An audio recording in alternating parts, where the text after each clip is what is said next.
Hello, welcome back to the Phantom Diary channel. I'm sure there are many of you listening to my stories to fall asleep. Before we start, write in the comments what country you're listening from. So, let's go. The night it happened, I wasn't even supposed to be there. A few friends and I decided on a spontaneous trip to an abandoned train station. It was old, long forgotten, deep in the woods, miles from civilization. The place had always held a strange allure, a remnant from a past that seemed almost mythical. The tracks were overgrown, the station itself crumbling under years of neglect. We hiked out there with flashlights, excited for the eerie adventure. The walk felt normal at first, just trees, the crunch of leaves beneath our feet, and the sounds of creatures in the woods. It wasn't until we reached the station that the mood shifted. The first thing we noticed was the silence. It wasn't the typical woods silence, the kind where animals go quiet at dusk. This was deeper, as if the forest itself had gone still, like something had pressed pause on the world. Even our own voices felt muted, unnatural. We made our way inside the old building. The walls were stained with mildew, the air thick with the smell of decay. Broken benches and faded posters hung loosely from the walls. Graffiti covered most surfaces, scribbled warnings of danger and decay, but something about it felt different, wrong. We wandered further into the station, and that's when things started to feel off. The shadows seemed to stretch unnaturally in the dim light of our flashlights. We heard faint whispers, too quiet to make out, but they seemed to be coming from inside the building, as if they were the echoes of something long gone. I looked at my friends, and we all shared uneasy glances, not sure if we were imagining it or if something truly was there with us. Then, from down the corridor, we heard it, a faint metallic clinking, like something was dragging along the floor. We froze. The sound came again, closer this time, like it was coming toward us. I signaled to my friends to stay still, but before we could even speak, the light flickered above us. A low, guttural growl reverberated through the station, and the air felt charged, like we were standing in the center of some unexplainable tension. We moved cautiously toward the source of the noise. The clinking grew louder, echoing off the cracked walls. It wasn't coming from one of us. Something was there. A figure emerged from the shadows, barely visible but unmistakably human-like. Its movements were jerky, unnatural, and it appeared more as a shadow than a person. I stepped back, heart pounding. My friends had already begun to whisper frantically, but none of us could make sense of what we were seeing. The figure didn't seem fully alive. Its skin was pale and stretched tightly over bones that looked too sharp, like they didn't belong. Its eyes were hollow, black as night, and it moved toward us without any sign of consciousness or intent. That's when we realized it wasn't human. Panic set in, but we didn't run. We couldn't. It was like the creature had already consumed the world around it, leaving only that suffocating silence. We turned to leave, but the door that had been open earlier was now shut. No breeze, no reason for it to have closed. The creature let out another growl, louder now, closer. We could hear its footsteps dragging along the floor as it approached. It didn't seem to care whether we ran or stayed. It didn't care if we lived or died. It wasn't moving with purpose, but with an unrelenting pull toward something. In that moment, it wasn't just fear that consumed me. It was confusion. What was this thing? What was it after? I don't know how much time passed before it stopped.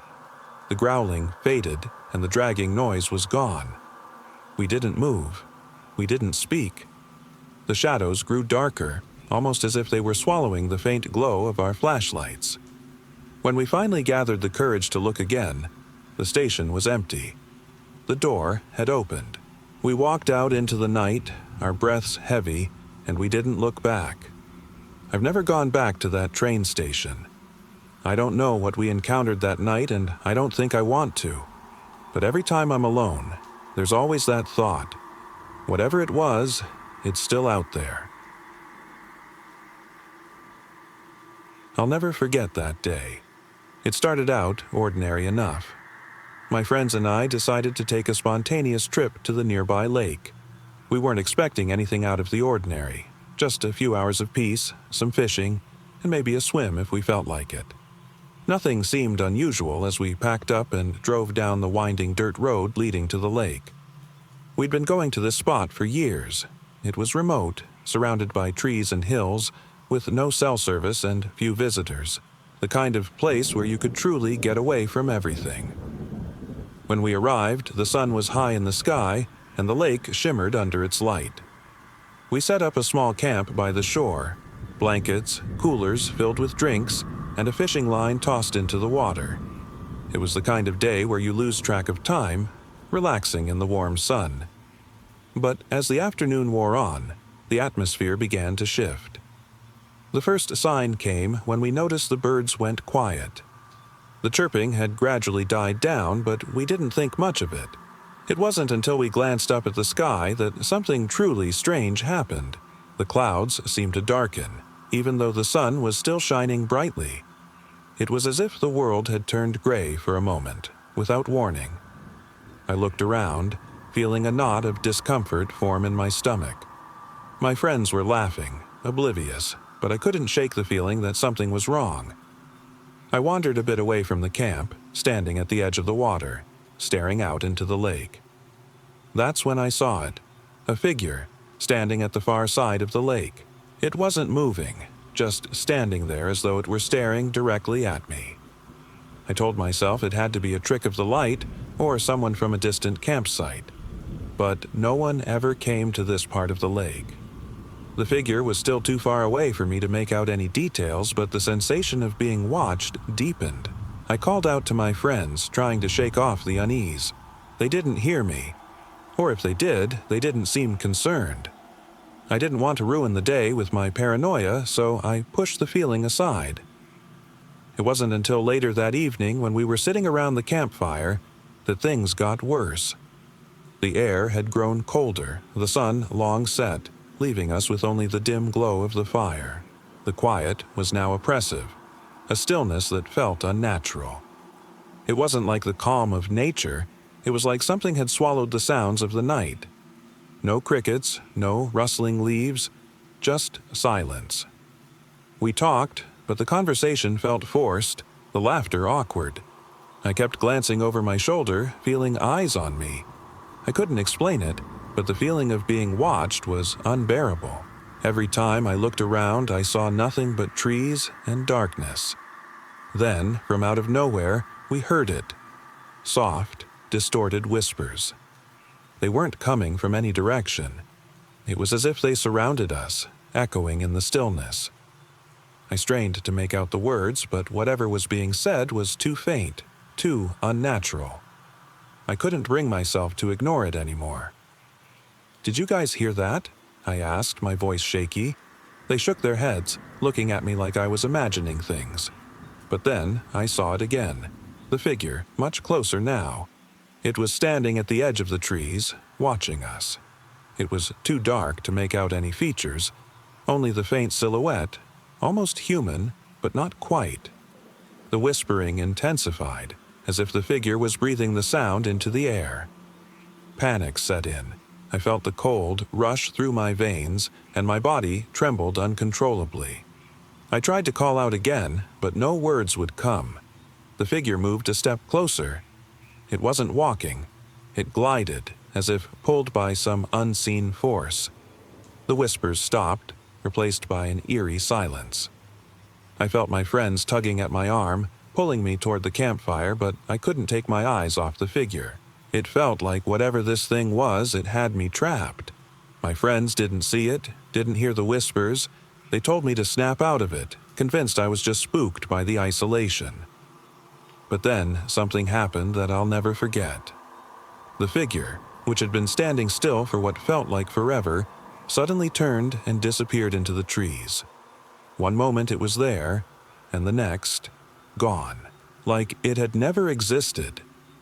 I tried to explain to my friends what I saw, what I felt, but they couldn't see it. The whispers returned for a brief moment, distant and faint. And then, just like before, silence. I've never been able to return to that lake. To this day, I don't know what I saw or what it wanted. All I know is that something was there, something that wasn't human, and no one else ever saw it. It was a Friday night, and I was driving home along the old highway, a stretch of road I'd traveled countless times before. The highway was long, desolate, cutting through empty fields that stretched on for miles.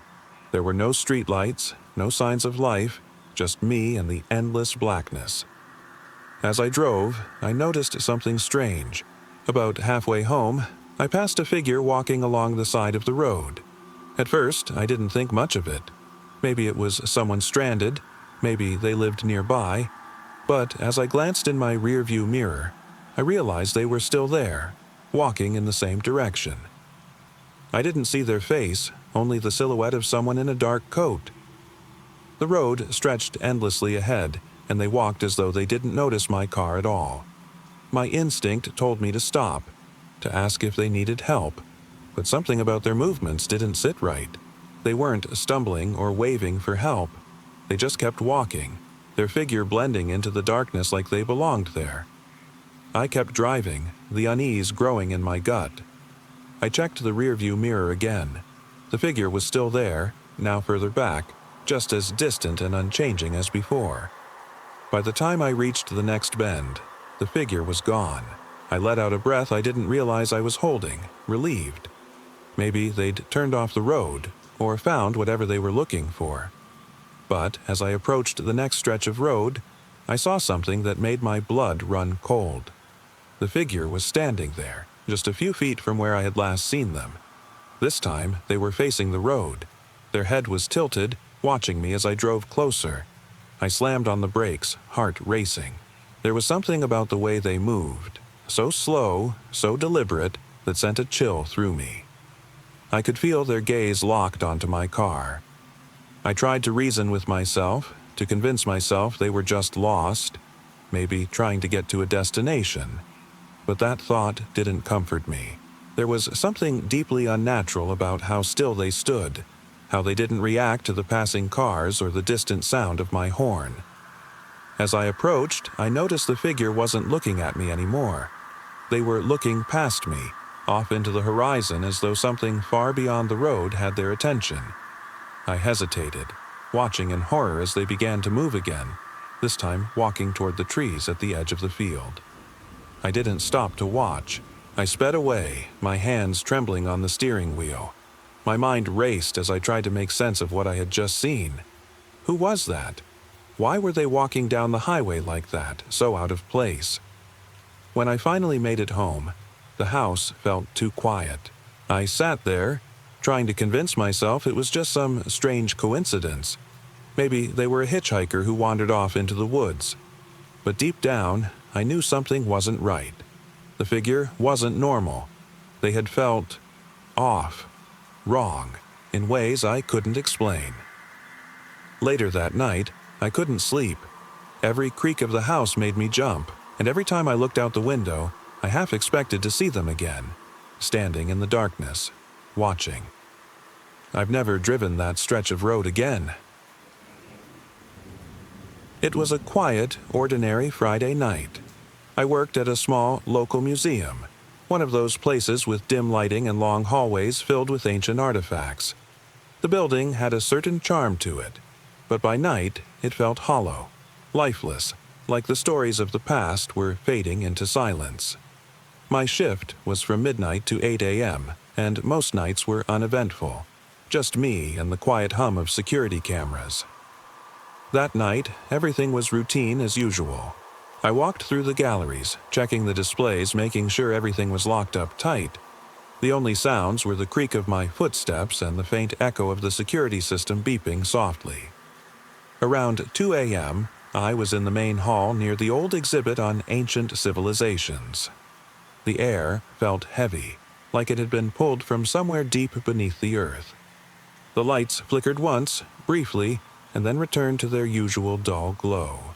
I shrugged it off, assuming it was the building settling. I glanced at the case with the ancient pottery. its intricate designs worn from years of dust and time. That's when I noticed something strange. One of the display cases was cracked open, my stomach twisted. These cases were made to be impossible to open without the alarm system triggering. The glass wasn't shattered, it was simply opened, carefully. I approached, my breath quickening. The artifact inside, the ancient stone mask, was gone. In its place was nothing but empty air. I called security immediately, my voice shaky. The line crackled, but no one answered. I wandered through the museum, heart pounding as I checked each exhibit. One by one, I realized others had been tampered with. A display of ancient scrolls was wide open, the texts scattered on the floor. A case housing old coins was now empty. The more I walked, the more I noticed. Every artifact was either disturbed or missing. Panic set in. What was happening? Someone had broken in, but there were no signs of forced entry, no evidence of where they'd gone. I turned a corner and froze. The security camera feed on the wall was glitching, the screen flickering wildly. I stared at the screen, my breath catching. The camera wasn't showing the empty hallways it should have been. Instead, I could see something else. In the grainy, distorted feed, I saw figures. Tall, shadowy figures walking through the museum. They moved silently like they were gliding rather than walking. Their faces were obscured, but I knew instinctively they were not human. One of them stopped in front of the empty display case where the ancient mask had been. The figure tilted its head as if inspecting the empty space. Then it turned slowly, as though it could feel my gaze, and began walking toward the camera. The screen went black. I stumbled backward, my heart racing. I didn't know what to do. There was no one to call, no one who could help me. I could feel them in the museum, moving through the darkened halls like ghosts. As I stood frozen, trying to comprehend what I had just witnessed, I noticed something else. The air was colder now, colder than it had any right to be, considering the time of year. The faint sound of whispers filled the stillness, voices murmuring in languages I couldn't understand. I wanted to run, but every instinct told me that running wouldn't help. They were already here. I kept walking, trying to find an escape, but everywhere I went, the shadows followed. I realized, too late, that the missing artifacts weren't random. They were gone. Stolen by the figures that had emerged from some forgotten part of the museum. Then I heard a voice. It wasn't from the shadows or from the air. It was behind me, right beside me. Return what was taken. I turned around, but there was nothing there. No one. No sound, except for the whispers, still echoing from the darkness. I didn't know if I was losing my mind, but I knew I couldn't stay. I rushed out of the museum, sprinting into the night, my breath visible in the cold air. The police came later, of course. They found no signs of forced entry, no evidence of anyone breaking in. The artifacts were never recovered, and the museum remained silent. They assumed someone had broken in and escaped, but I knew the truth. Whatever those things were, whatever had taken the artifacts, they were still there, waiting. I've never gone back to that museum, and I never will. It was a quiet Sunday evening when my family decided to take a drive out to the old lake. The air was crisp, the sky painted with soft hues of orange and pink as the sun dipped toward the horizon. The lake had always been a place of peace, a spot where we'd spent countless weekends, swimming, fishing, and simply enjoying the stillness. We packed a small cooler, grabbed some snacks, and set out in the late afternoon. The drive was familiar, the roads winding and quiet, with only the occasional passing car. As we approached the lake, something felt different. The usual sense of tranquility was replaced by a strange feeling of isolation. We parked near the water's edge, the gravel crunching beneath our tires. The lake stretched out before us, its surface calm and glassy. My parents unpacked the cooler while my younger siblings ran ahead, eager to dip their toes into the chilly water. I stayed back, sitting on the hood of the car, watching them. The sun had almost fully set now, casting long shadows across the trees that framed the lake. There was something in those shadows that didn't feel right. A stillness, unnatural, almost as if the world had stopped turning. That's when I heard it. A soft whisper carried on the wind. It was faint, almost inaudible, but I could feel its pull. My head snapped toward the woods behind the lake. There was no one there, just the trees swaying gently in the breeze. I tried to shake it off, telling myself it was just the wind or my imagination.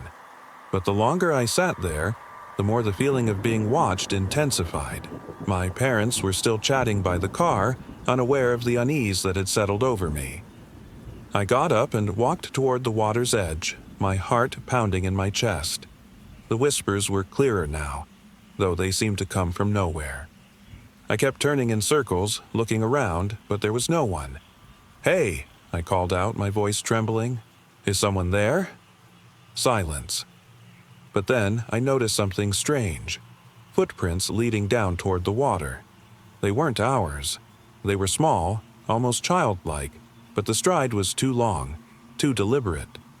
My stomach twisted as I followed the prints, tracing them with my eyes. They led from the trees, right to the edge of the water, then disappeared into the still lake. A shiver ran down my spine and I turned back toward my family. My younger siblings had stopped playing and now stood beside our parents, their eyes wide with confusion. They hadn't noticed the footprints, but I could feel their presence. Something was watching us from the trees, something that didn't belong. "Let's go," I said, my voice shaking. "Now." We hurried back to the car, the unease now overwhelming. I didn't dare look back, but the whispers followed us, trailing through the trees like whispers of something long gone. As we drove away from the lake, I kept glancing into the rearview mirror, half expecting to see those childlike footprints, soaked in water, following us. But they were gone. To this day, I still wonder about that evening. The lake has always been a place of peace, but something had lingered there. Something we couldn't see, but that made its presence known. The whispers still echo in my memory, though I haven't heard them since, and I doubt I ever will again. I had always loved the quiet solitude of the forest. Growing up, I would spend hours walking through the trees, lost in my thoughts, letting the sounds of nature calm my mind. But that day, something felt different, off in a way I couldn't explain. It was mid-afternoon when I decided to take a long hike.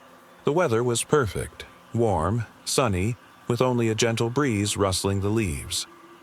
I parked my car at the edge of the trailhead and started walking, following the familiar path that twisted deeper into the woods. The forest felt vast and peaceful, as it always did, but today there was a strange stillness. No birdsong, no rustling leaves, just silence that seemed unnatural. After about an hour, I came to a clearing, a large, flat expanse of moss-covered ground surrounded by towering trees. I decided to stop there and rest for a while. I lay back on a bed of soft grass, staring up at the sky through the canopy of leaves. As I lay there, I noticed something strange. The sounds of the forest had stopped entirely. Not just birds, but everything. It was as if the entire world had gone silent. My heart began to pound as I sat up and looked around. The air felt heavy, like something was looming just beyond my view. I stood and started walking again, though my sense of peace was gone. The silence wasn't just unnerving. It felt wrong. I felt like something was watching me, like the forest wasn't supposed to be this quiet. My footsteps became quicker, my breathing faster. Hours seemed to pass, though I wasn't sure how much time had actually gone by. The sun was setting now, casting long shadows across the forest floor. I knew I needed to turn back, but the sense of unease only grew stronger. As I walked, I came to a narrow footbridge over a shallow creek. I hesitated before stepping onto it, the creaking wood beneath my feet making me pause. The water below was eerily still, almost too still.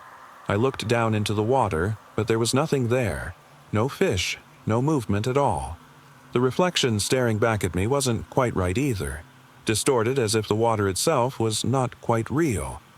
It wasn't until I reached the other side that I realized how quiet the creek had been. There wasn't even the sound of flowing water. I shook my head, trying to push away the sense of dread that was creeping up on me. The trees seemed to close in around me as I continued walking. I could feel the weight of the forest pressing against my shoulders, the stillness pressing into my ears. It wasn't just quiet. It felt like something was missing from the world. The forest wasn't supposed to feel this way, and I couldn't shake the feeling that I was no longer alone. I began to run, though my legs ached. My breath came in ragged gasps. The forest around me seemed to blur, the shadows twisting and shifting unnaturally. I wasn't sure if it was my fear playing tricks on me or if something was actually happening. And then, just as the sun dipped below the horizon, I heard it. A soft, raspy whisper, closer than I expected. My legs locked up, my body frozen as I stood there in the dark, unable to move.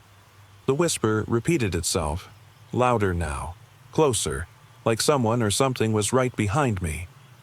I didn't turn around. I couldn't. My mind screamed for me to run, but my body refused to obey. The whisper stopped, but the silence that followed was even more deafening. I felt a chill run down my spine, as if the very air had grown colder. I could hear footsteps now, slow, deliberate, just behind me. I didn't dare look back. Every instinct screamed at me to move, but I stood there, trembling. It wasn't until the whisper returned, right next to my ear, that I broke free from the paralysis. I bolted down the trail, my legs moving as fast as they could carry me. The trees blurred past in a chaotic rush, my breath ragged, lungs burning. I didn't stop until I broke through the tree line and saw my car in the distance. I fumbled with my keys, my hands shaking, but I didn't look back. I didn't stop running until I was safely inside, the engine roaring to life beneath me. As I drove away from the forest, I realized that I didn't know what had followed me, or why, but something had, and it still felt like it was out there, somewhere in the woods, waiting. It was a quiet evening, and I had decided to go for a walk along the old, unused rail trail that ran near the edge of town. The trail had been out of service for decades, overgrown with thick underbrush and left to the elements. A relic from another time, it was now little more than a forgotten path through the woods. The sun was setting, casting long shadows across the trail. I didn't expect to run into anyone. The town had grown quiet in recent years, and I figured it was the perfect time to clear my head. There wasn't much to hear other than the distant sound of the trees rustling in the wind and the occasional creak of an old sign swaying overhead. As I walked further along the trail, a chill started to settle in my bones. It wasn't just the cold air. There was something off about the silence, something unnatural. I kept looking over my shoulder, feeling like I was being watched. I shook it off, blaming my nerves, and pressed on.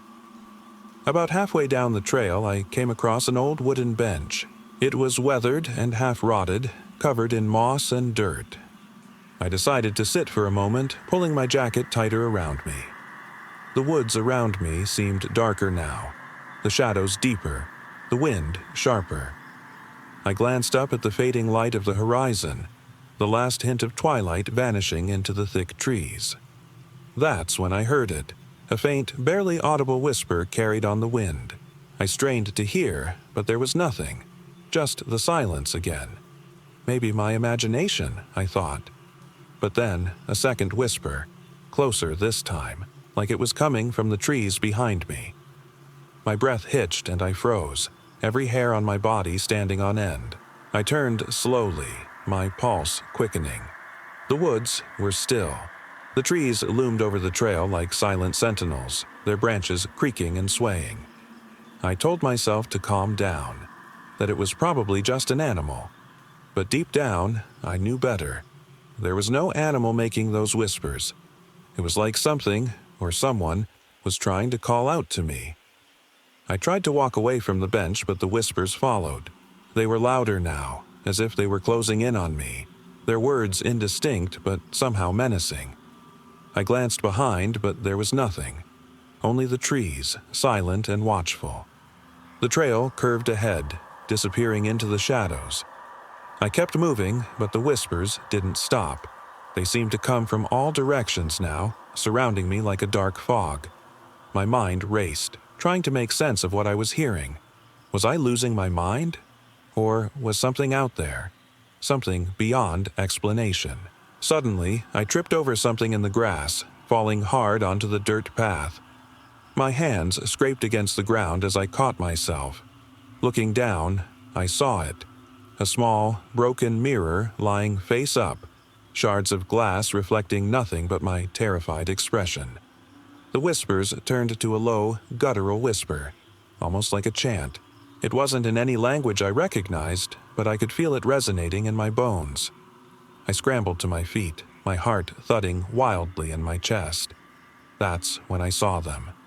Shadowy figures emerging from the trees. They weren't human, but they moved like people. Tall and hunched, their forms twisted and obscured by the dark. Their eyes glowed faintly, empty and hollow. They didn't speak, but their whispers continued, growing louder. I couldn't breathe. I wanted to run, but my legs felt frozen, rooted to the spot. The shadows moved closer, closing in on me like a wave of darkness. Then, just as suddenly as they appeared, they stopped. The whispers faded, and the figures vanished into the trees once more. I stood there, breathless, staring into the darkness. When I dared to move again, there was nothing, only the echo of silence. The mirror lay shattered on the ground, its broken glass reflecting nothing but the void of the forest. I didn't stay long after that. I turned around and walked back, never looking over my shoulder again. I'll never forget that night. It started like any other.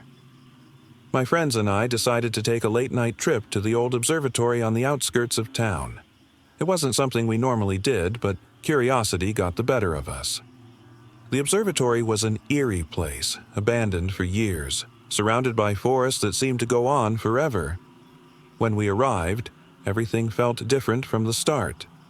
The building had a sense of stillness that wasn't natural.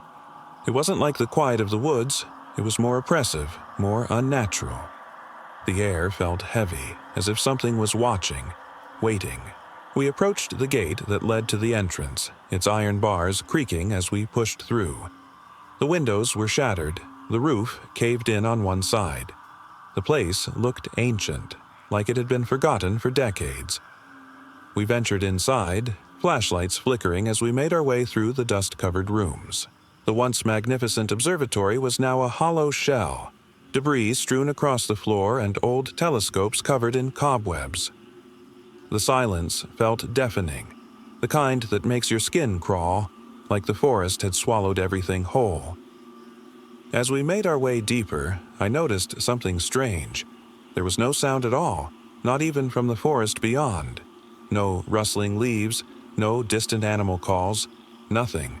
It was as if the whole world had stopped. We found our way to the control room, the only part of the building that still had some semblance of structure.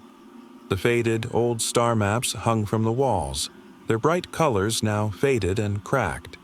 It was eerie, standing in a place that was once alive with science, now abandoned and lifeless. That's when we noticed something wasn't right. The flicker of our flashlights cast distorted shadows on the walls. It felt like the shadows were shifting, moving in ways they shouldn't. I turned to ask my friend what he thought, but when I spoke, my voice barely came out.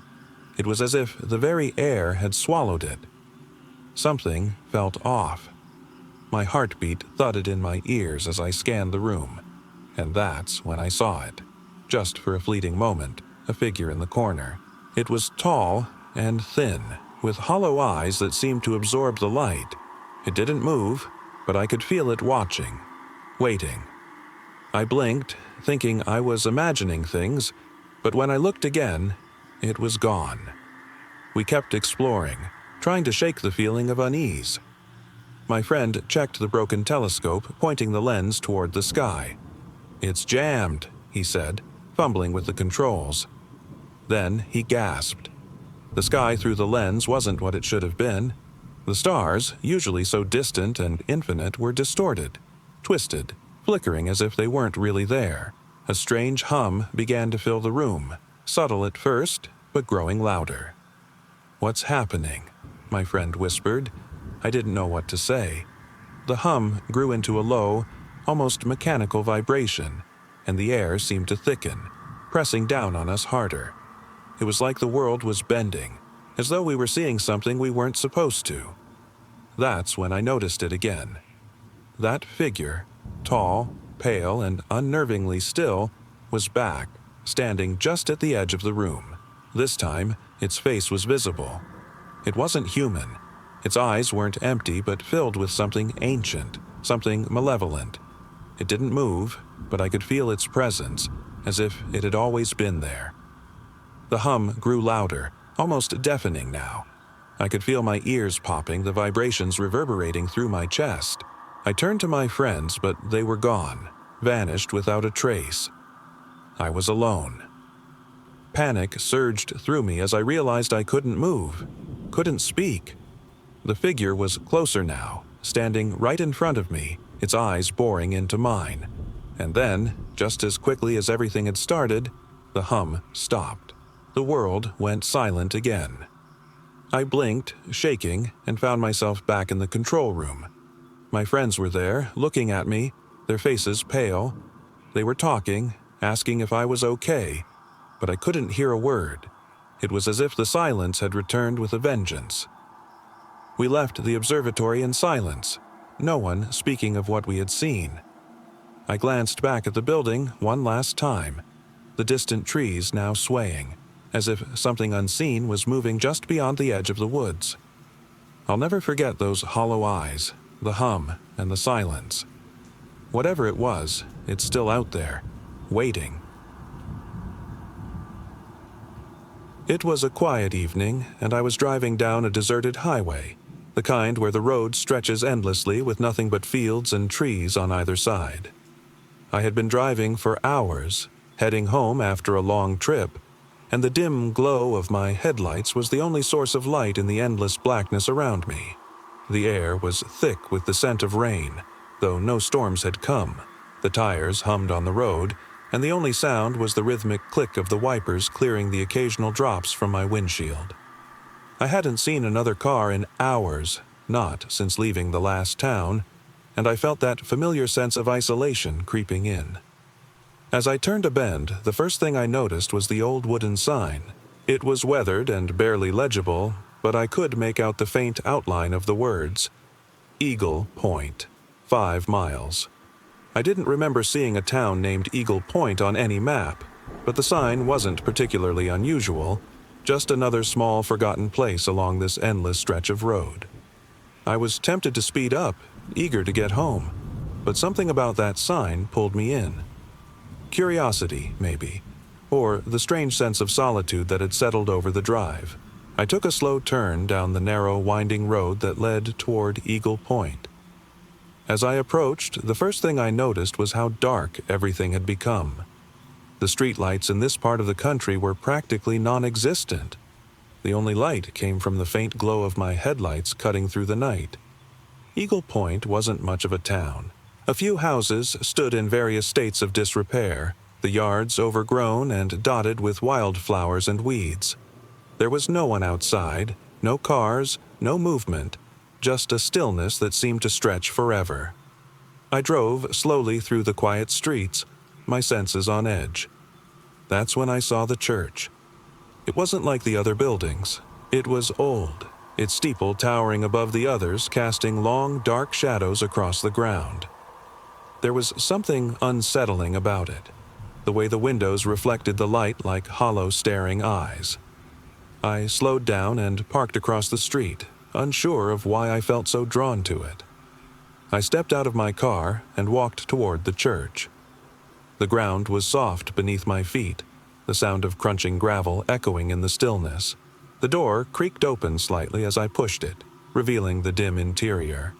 Dust motes floated in the air, catching the faint light from my phone. The pews were empty, and the air smelled musty, old. The silence felt heavier here. It wasn't just quiet, it was oppressive, like the church itself was holding its breath, waiting. I wandered further inside, drawn by an odd sense of fascination and dread. In one corner of the church, there was an old faded photo framed and sitting atop a small altar. It depicted a group of people, women, men, and children, standing together, smiling. But their eyes were empty, vacant.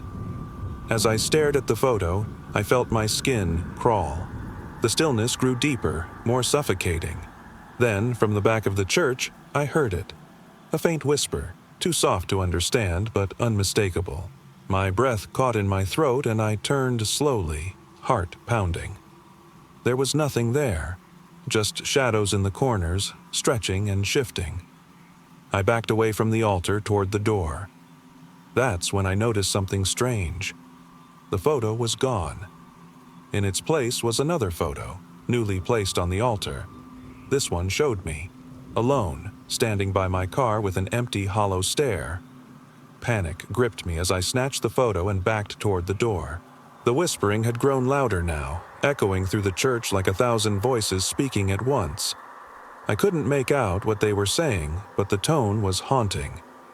I stumbled outside, the door slamming behind me. I didn't stop running until I was back in my car, my heart racing like it might burst. I drove as fast as I could, eyes locked on the road ahead. When I finally dared to look back, the church was gone, just empty fields stretching into the void. I never went back. To this day, I can't explain what I saw or heard.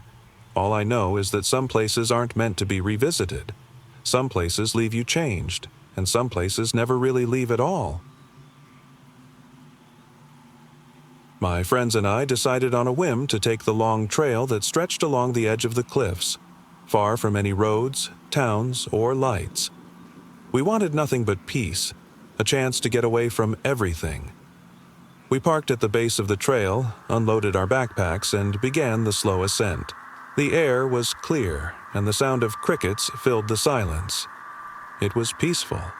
That was the only word for it. Peaceful. At first, we hiked for what felt like hours, the trail winding through thick patches of trees that would occasionally break into clearings with breathtaking views of the valley below. It was beautiful, like stepping into another world.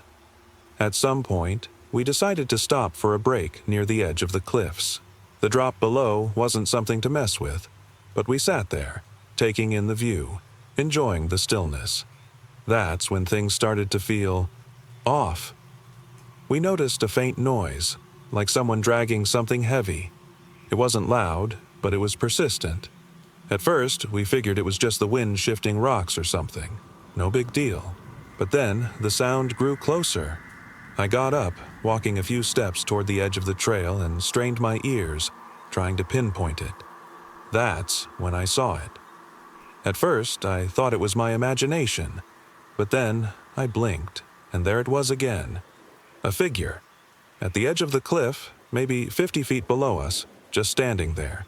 No flashlight, no movement, just still, like a shadow cast by the rocks. I could barely make out the details, but something about it felt wrong, unnatural. I called my friends over, but when they looked, there was nothing there. I didn't know what to say. My heart was racing as I tried to convince myself it was just some hiker far off in the distance. We decided to keep walking, thinking maybe we'd imagined it. The trail grew quieter the further we went, and the shadows of the trees seemed to stretch longer with each step. We came to a part of the trail where the ground dropped off steeply again, the cliff face towering above us. As we moved closer to that edge, the air seemed heavier. The noise returned, faint dragging footsteps but now accompanied by whispers, distant and soft. I could barely make out the words, but they sent chills down my spine. "We're still here," they said. My friends were laughing, unaware of what I'd heard. I looked around, trying to convince myself I was imagining things, but the unease in my chest was growing. The figure was still out there, watching us. I could feel its presence even though I couldn't see it. We reached a part of the trail where the trees thinned, giving us a view of the valley again. Below, I saw something that made my stomach drop. Another figure standing by the edge of the cliff far below, and then another, and another, until the entire expanse below was filled with dark shapes that seemed to be watching us, unmoving. I froze. My friends kept walking, oblivious, but I couldn't move. I wanted to scream, to shout, but my voice wouldn't come. The figures, there were dozens of them, seemed to blend into the shadows of the cliffs, but I could feel their eyes on me. I couldn't look away from the sight below, even as panic began to rise in my chest. My legs felt like they were rooted to the ground. They didn't move, didn't make a sound, but I knew they were waiting. I turned around and yelled at my friends to stop, but they couldn't hear me. I could barely hear myself. "Guys, stop!" I shouted, my voice barely more than a whisper. They were already too far ahead, unaware of what I had seen. I begged them to come back, but it was like they didn't even hear me. My mind was screaming, "Run back! Run back!" But my feet wouldn't move. My gaze was still locked on the figures far below. The dragging sound grew louder again, this time coming from above, behind me. I could feel something close, closer than it had been before. I turned around slowly, and that's when I saw it. The figure from earlier, the one by the cliff, now standing just a few feet away from me. Its face wasn't visible, but I could feel it watching me. Its presence seemed to drown out everything else. The sound of my friends, the wind, everything except the slow, deliberate footsteps drawing closer. "We're still here," it whispered again, and I could feel its breath against my neck. I didn't move. I couldn't. The figure leaned in closer, and I swear I could feel its cold, lifeless stare boring into me. But then, just as suddenly as it had appeared, it stopped. The dragging noise and whispers faded. The figure stood there for a moment longer, then turned and slowly walked back into the shadows of the cliff. By some miracle, my friends finally heard me screaming, and they ran back to find me. We left that trail as fast as we could, but I can still feel it, like something is out there, waiting, still. It was late October, the leaves crunching beneath my feet as I made my way down the quiet country road. I had decided to take a long walk that evening, needing some fresh air away from the dull hum of city life. The sun was setting, casting long dark shadows over the rolling hills, and the only sound was the gentle rustling of trees in the breeze. I'd grown up in this area, a small town surrounded by farmland and open spaces. The woods were always eerie at night, but tonight felt different. The air was colder, heavier. I couldn't shake the feeling that something wasn't right. As I walked, I noticed how distant the usual sounds of animals had become. No crickets, no rustling of leaves, just silence. Even the wind had quieted. I reached the edge of the woods, the trees towering like silent sentinels on either side of the road. The sun had nearly set now, leaving only a dim orange glow on the horizon. It was too early to be this dark. That's when I saw it, standing between two trees, perfectly still, a figure watching me from the shadows. It was human-shaped, but there was something off about it. Its posture was wrong, unnatural. I stopped walking, my breath catching in my throat. I couldn't see its face clearly, but I could feel its gaze locked on me. I stood there, heart pounding, unsure if I should move or run. The figure didn't move, didn't blink. It was like something out of a nightmare, just a shadow in the fading light. My legs felt frozen as I tried to look away, but something held my gaze. Who's there? My voice trembled as I forced the words out. The silence stretched on, and then nothing.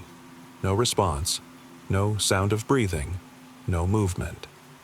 I wanted to run. I turned back toward the road, but as I did, I saw another figure appear in the distance, emerging from the opposite side of the woods. This one was even closer than I thought possible. It didn't walk. It glided, silently, effortlessly. My stomach twisted as I realized it wasn't human. The shape was wrong, distorted, like something had stretched it out of proportion. My mind raced as I backed away, hands trembling, my heartbeat echoing in my ears. I didn't stop until I was nearly at the edge of the road. The two figures, now several feet apart, stood motionless, their black, empty eyes staring toward me. I realized, with a sick feeling in my stomach, that I hadn't heard any footsteps, just silence. And yet they were there, both of them, in the middle of nowhere, watching me. I turned and ran, my legs carrying me as fast as they could, the figures vanishing into the darkness behind me. I never looked back. To this day, I don't know what they were, but I know they weren't human. The first time I saw the figure, I was hiking alone. The trail cut through a remote mountain range, miles from the nearest town. I had decided to spend the weekend camping, seeking peace away from the noise of civilization. It was supposed to be a break from everything, but what I found instead was something I couldn't explain. The morning started off perfect. The air was crisp, the trees towering above me, their leaves whispering in the wind. I made my way up the trail, taking my time, savoring the silence. The only sounds were the crunch of my boots on the dirt and the faint calls of distant birds. I reached a clearing near midday, a rocky outcrop that overlooked the valley below. It was breathtaking, serene, untouched by modern life. I took a deep breath, sitting down to eat my lunch. That's when I noticed him. A man, standing far in the distance at the edge of the forest. His figure was oddly still, almost too still. He wasn't moving, just watching me. At first, I thought it might be someone else, another hiker perhaps. But the longer I stared, the more I realized how unnatural his stillness was. His head tilted slightly, as if studying me. There was no wave, no acknowledgement, just stillness. I packed up my things, keeping an eye on him. I told myself I was imagining things. The wind must have carried a shadow, or maybe my mind was just playing tricks on me. Still, I couldn't shake the feeling that something was off. The rest of the hike was uneventful. I set up camp near a small lake, the sun dipping below the horizon as I started a fire. That night, as I lay staring up at the stars, I couldn't help but think of the figure. Was he still there, watching me from the forest's edge?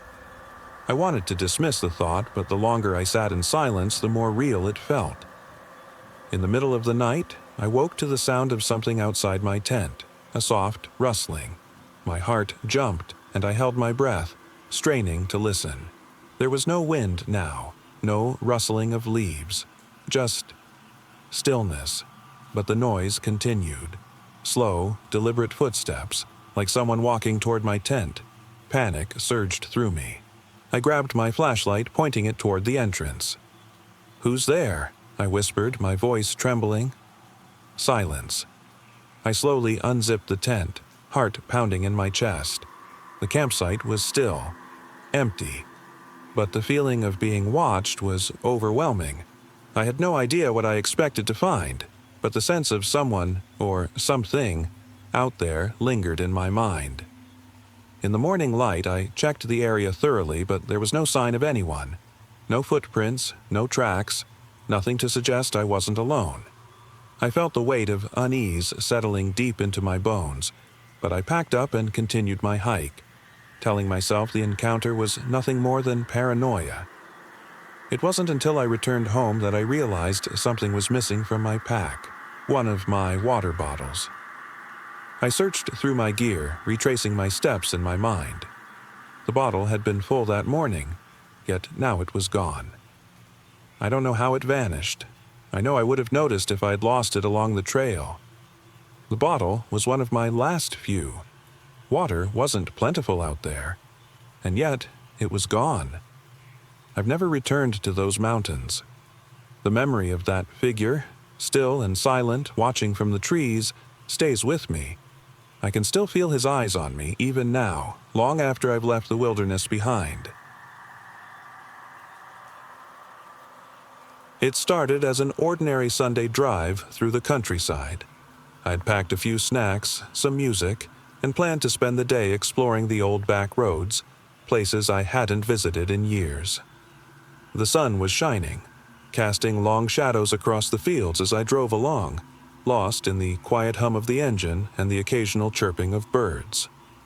My destination was a small, forgotten town deep in the woods. It wasn't marked on any maps or GPS. It was one of those places that only showed up if you knew where to look. I had vague memories of visiting there as a kid, but everything had changed since then. The road wound tighter into the trees, and as I drove deeper, the world felt as if it was folding in around me.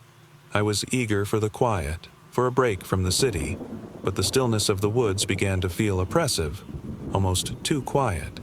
It was as though the trees were watching, the silence pressing down like a weight. Eventually, I reached the old town, or what was left of it. Time had all but erased it. The town was overgrown with vines, the wooden houses leaning in on themselves, abandoned and forgotten. There were no signs of life, no people, no vehicles, just a faint echo of the past. I parked my car near the edge of what was once Main Street and started walking. The ground beneath my feet was uneven, cracked, and covered in weeds. The air smelled damp and musty, like something had been left to rot. I passed the old general store, its windows broken and faded posters peeling away. I peeked inside and saw remnants of a life long gone, dusty shelves, faded signs, and the unmistakable scent of decay. Something about it made my skin crawl, but curiosity drove me forward. I wandered through the town, stumbling over old bricks and rusted metal, feeling as though I was stepping through a memory. Every sound seemed amplified in the quiet, my footsteps echoing off the crumbling walls, the creak of dry wood, the distant call of birds. It was peaceful, yet unsettling. As the sun began to set, I reached the outskirts of town. I sat on an old stone bench, trying to take in the view of the overgrown fields and the distant horizon. The quiet seemed to stretch forever, the woods pressing closer with each passing moment. That's when I heard it. A faint sound, barely audible at first. A whisper. It wasn't human, but something inhuman. I froze, my heart pounding. I strained my ears, listening, but the woods remained silent except for the rustling of leaves in the breeze. The whisper grew louder, as if it was circling around me, distant but persistent. I stood, my hands trembling, and turned in a slow circle, searching for the source. The woods were darkening, the last light of day vanishing behind the trees. Then, just beyond the edge of my vision, I saw it. Movement. A shadow, shifting among the trees. My breath caught in my throat. It didn't look human. It was tall, too tall, and its figure twisted unnaturally as if it didn't belong in the world. I wanted to run, but my legs refused to move. The whisper became a soft, eerie chant now, growing louder and more insistent. The figure moved closer, the shadow stretching and twisting as it approached. I could feel its presence, as if it were staring at me with hollow, empty eyes. It wasn't human, not in the way I knew. It was something older, something that had been waiting for a long, long time. Tears blurred my vision as I stumbled backward. My mind raced, trying to find an explanation, but nothing made sense. The figure was no longer a shape, but a dark void, surrounding me in silence and fear. Just when I thought I couldn't bear it anymore, the whisper faded. The figure stood still for a moment, then turned, vanishing into the woods as silently as it had come. I stood there, trembling, as the night fully set in. The woods were silent once again, but I knew I hadn't imagined it. That thing, whatever it was still out there, watching, waiting. I slowly made my way back to my car, heart still racing. As I drove away, I glanced back at the town once more, the memories of the whisper still echoing in my mind. I haven't gone back since. It was an ordinary Saturday when we decided to explore the old lake. It wasn't just any lake, It was surrounded by dense woods, hidden far from the main road. My friends and I had stumbled upon it years ago while hiking, but never spent much time there. Today, curiosity got the better of us. We packed a picnic and drove out, eager to spend the afternoon away from the usual noise of the city. The day was perfect at first. The sun was warm, the air was fresh, and the lake itself was calm and inviting. We set up our blankets near the shore, and for a few hours it felt like the world had stopped. We swam, took photos, and laughed under the canopy of trees. The forest around us seemed alive, buzzing with insects and birds. But there was something else, something that felt off. As the sun started to dip below the horizon, casting long shadows across the lake, we began to hear faint whispers. At first, I thought it was just the wind, but then it came again, clearer this time, like voices carried from the depths of the woods. I turned to my friends, but none of them seemed to hear it. "Did you guys hear that?" I asked, my voice barely above a whisper. They shook their heads, focused on the lake. I stood up, looking toward the trees.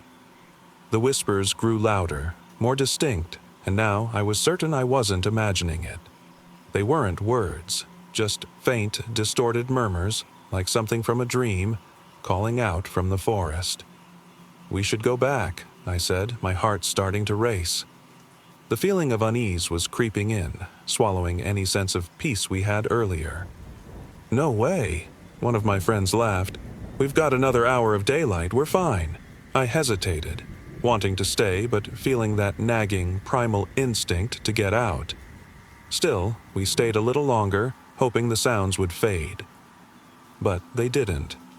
It was like the forest was alive, its very trees whispering to each other. The murmurs were all around us now, growing louder, almost like they were speaking directly to us. One of my friends, Mark, turned white as he stared at the woods, his eyes wide and searching. "I swear I hear something," he said, his voice trembling. "It's not normal." I glanced at the others. None of them seemed to be reacting as strongly, but I could see the tension in their faces. The air had turned colder and the woods were shifting. Silent one moment, then alive with rustling leaves and distant sounds. The sun had disappeared behind the horizon, casting the area in shadows. Everything seemed to grow darker, more foreboding. Mark stood up, his voice barely audible. "We need to go. Now." The others agreed, though reluctantly. We quickly packed our things, keeping our eyes on the trees, half expecting something to emerge from them. The whispers grew louder as we walked toward the car, but no one spoke, too caught up in the creeping dread. When we reached the car, I turned back one last time, searching the forest for any sign of life. That's when I saw it, just a glimpse of something moving between the trees. It wasn't human, though. It was long and twisted, like a shadow, but with shape. It vanished in an instant, but I knew it had been watching us. My friends didn't see it, and I didn't say a word. I just got in the car, my hands trembling on the steering wheel. We drove away from the lake in silence, leaving the strange murmurs behind us. As we drove back toward the main road, I couldn't shake the feeling that something was still watching us from the darkness. I've never been back to that lake, and I never planned to. Whatever was out there, it felt alive, watching, waiting. And I know now, some things are better left unexplored. I've always loved the forest. There's something about being surrounded by towering trees, the fresh air, and the quiet that draws me in. So, when my friends suggested a weekend camping trip deep into the woods, I didn't hesitate. It sounded perfect, peaceful, serene, just what we needed to escape from the chaos of city life. We packed up our gear, grabbed some supplies, and hiked several miles into the heart of the forest. The trail was narrow, winding, and covered in fallen leaves, but the scenery was breathtaking. As we set up camp, I remember how quiet everything felt. No distant sounds of cars, no faint hum of electricity, just us and the wilderness. The first night was uneventful. We built a fire, cooked dinner, and sat around, laughing and enjoying each other's company. I had never felt more at peace. But when we decided to turn in, something shifted. That night, I kept waking up, hearing strange noises just beyond the trees. It wasn't the usual rustling of leaves or the occasional hoot of an owl. These were softer, quieter sounds, almost like whispers. I brushed them off at first, telling myself it was just the wind, but something about the tone of those whispers felt wrong. Intimate, almost as though they were meant for someone, not just the forest. The second night, things felt different. I couldn't sleep at all.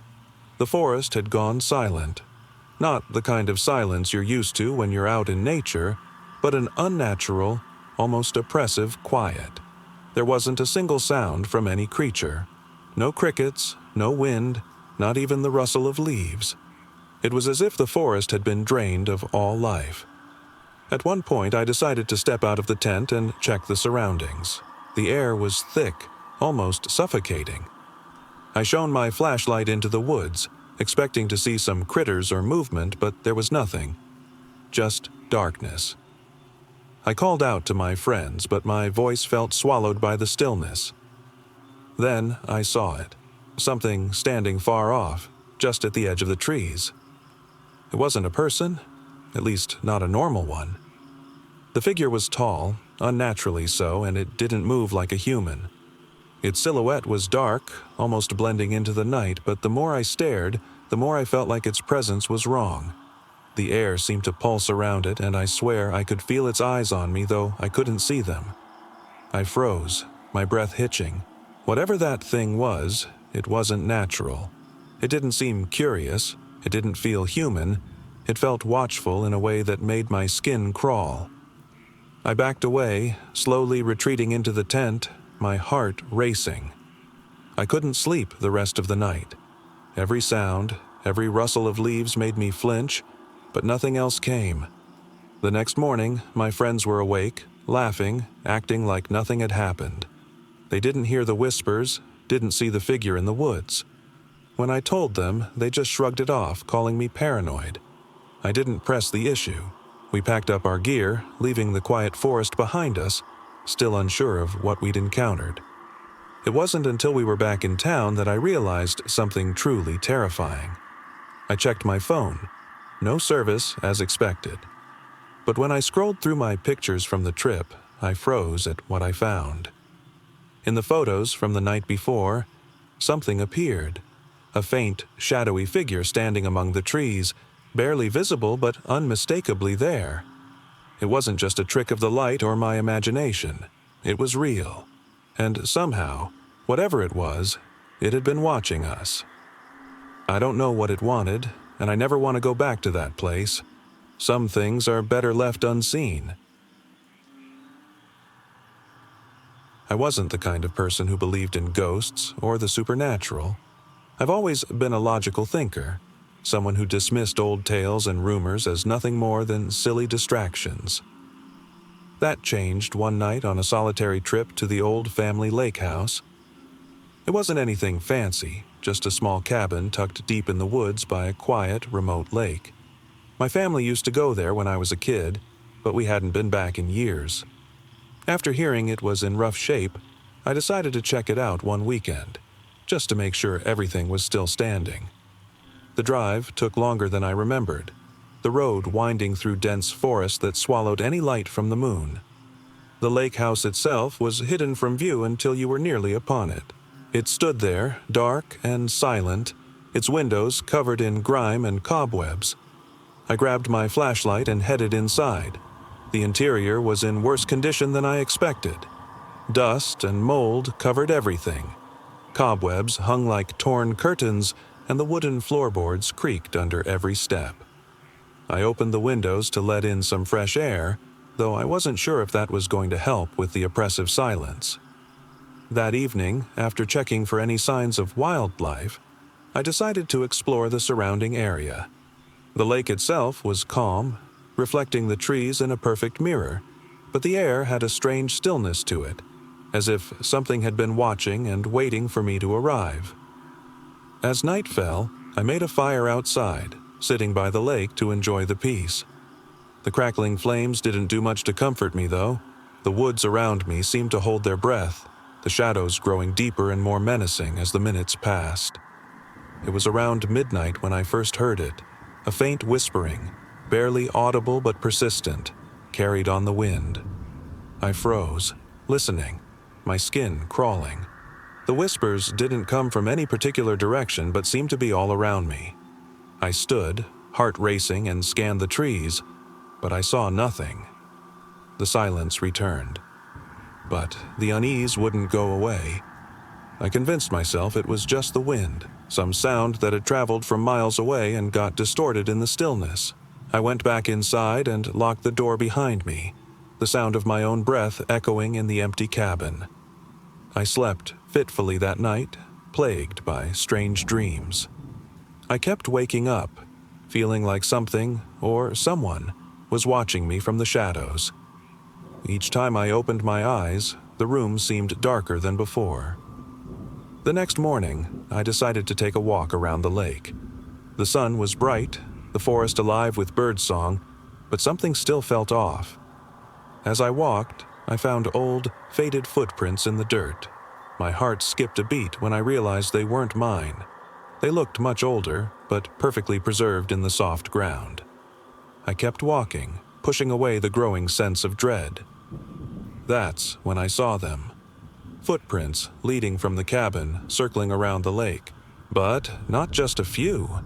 The footprints stretched as far as I could see, as if something had been walking these woods for years. I turned back towards the cabin, but before I could make it, I saw something by the water's edge. A figure stood there, just beyond the trees, its form indistinct, its face obscured by shadows. I froze, unable to move as I stared at it. It wasn't human. Not really. The figure's shape was wrong, its posture unnatural, like something trying to mimic a person but failing. Panic set in as I realized it was watching me, tilting its head as if studying me. I wanted to run, but my legs wouldn't move. The whispering started again, louder this time, more insistent. It wasn't coming from the wind. It was coming from inside my head. Leave, leave, leave. The whisper repeated itself, growing louder, closer, until I couldn't tell if it was real or in my head. I turned to run, but the figure was gone, vanished into the trees. I made it back to the cabin, slamming the door shut and locking it again. My heart felt like it was going to burst out of my chest. I spent the rest of the day packing up and preparing to leave. The whispers never stopped. They echoed in my head long after I was back in my car, long after I was miles away from that place. To this day, I haven't been able to forget that trip. Sometimes, in the quiet moments, I can still hear those whispers. Not out loud, but in my mind, like they're waiting, always watching. The night had been uneventful at first. I had decided to take a long drive along the old highway that cut through the desolate plains. It wasn't a particularly scenic route, just endless stretches of cracked pavement and empty fields, stretching far beyond what the eye could see. The only light came from my headlights and the occasional flicker of my dashboard. The quiet was almost oppressive. I usually enjoyed solitude, but this felt different, more isolated, more oppressive. As I drove, I kept glancing at my rearview mirror, half expecting to see the headlights of another vehicle trailing behind. But there was nothing. No other cars, no signs of life. Just the endless road and the hum of my engine. It wasn't until I reached a stretch of road where the horizon curved slightly that something caught my attention. Off to the side, barely visible beneath a thick layer of dust and fog, was an old gas station. I couldn't recall ever seeing it before, but something about it made me slow down. The building was worn, paint peeling, and the sign above it flickered weakly in the night. I decided to stop. It wasn't as if I had much else to do. My phone had lost a signal hours ago and the gas gauge was hovering near empty. Pulling into the station, I cut the engine and stepped out into the stillness. The air was colder than I expected, biting at my skin as I stretched. The station looked abandoned. Cobwebs clung to the windows, and the front door creaked ominously when I pushed it open. Inside, everything was coated in dust. The aisles were empty, shelves leaning precariously, and there was a heavy silence that pressed down on me. I checked the register. Empty. The shelves were stocked, but there wasn't a single item that looked untouched in decades. My footsteps echoed as I wandered further inside, drawn by a sense of curiosity mixed with unease. That's when I heard it, the faintest sound, like a whisper on the edge of hearing. I stopped, my breath hitching. The noise wasn't coming from inside. It was outside, near the side of the building, like someone was dragging something heavy across the gravel. I moved toward the door and cracked it open. Nothing but the dark stretch of road and the fog that clung to the horizon. My heart thumped harder, and I stepped back inside, telling myself it was probably just my imagination. But then, I heard it again, closer this time. A dragging sound, slower, heavier. I didn't dare go outside, but I stood frozen, waiting for whatever it was to come into view. The noise stopped, as if whatever had been making it had reached the edge of the building, and then, silence again. I forced myself to move, back toward the register. My hands trembled as I reached for my phone, trying to reconnect to any signal, but the screen stayed blank. I couldn't shake the feeling that whatever was out there was still watching. I had almost convinced myself to leave when I heard a voice. Soft. Low. Hello? My stomach twisted. It wasn't like any human voice I'd ever heard. Hollow, distorted, as though the words had been dragged through something sinister. I backed further into the station, heart racing. "Who's there?" I called, but my voice shook. The silence stretched, then came the whisper again, closer. "Why are you here?" I didn't have an answer. My mind raced through possibilities. Maybe someone was playing some kind of cruel prank, or maybe I was losing my mind. But there was no way to rationalize what was happening. Then I saw it. A figure emerged from the fog, moving with an unnatural gait. Its limbs were too long, bent at angles they shouldn't have been. Its face was shadowed, but I could see eyes, dark, hollow pits where the light should have been. I stumbled backward, knocking into a shelf. "No! No!" I screamed, my voice cracking.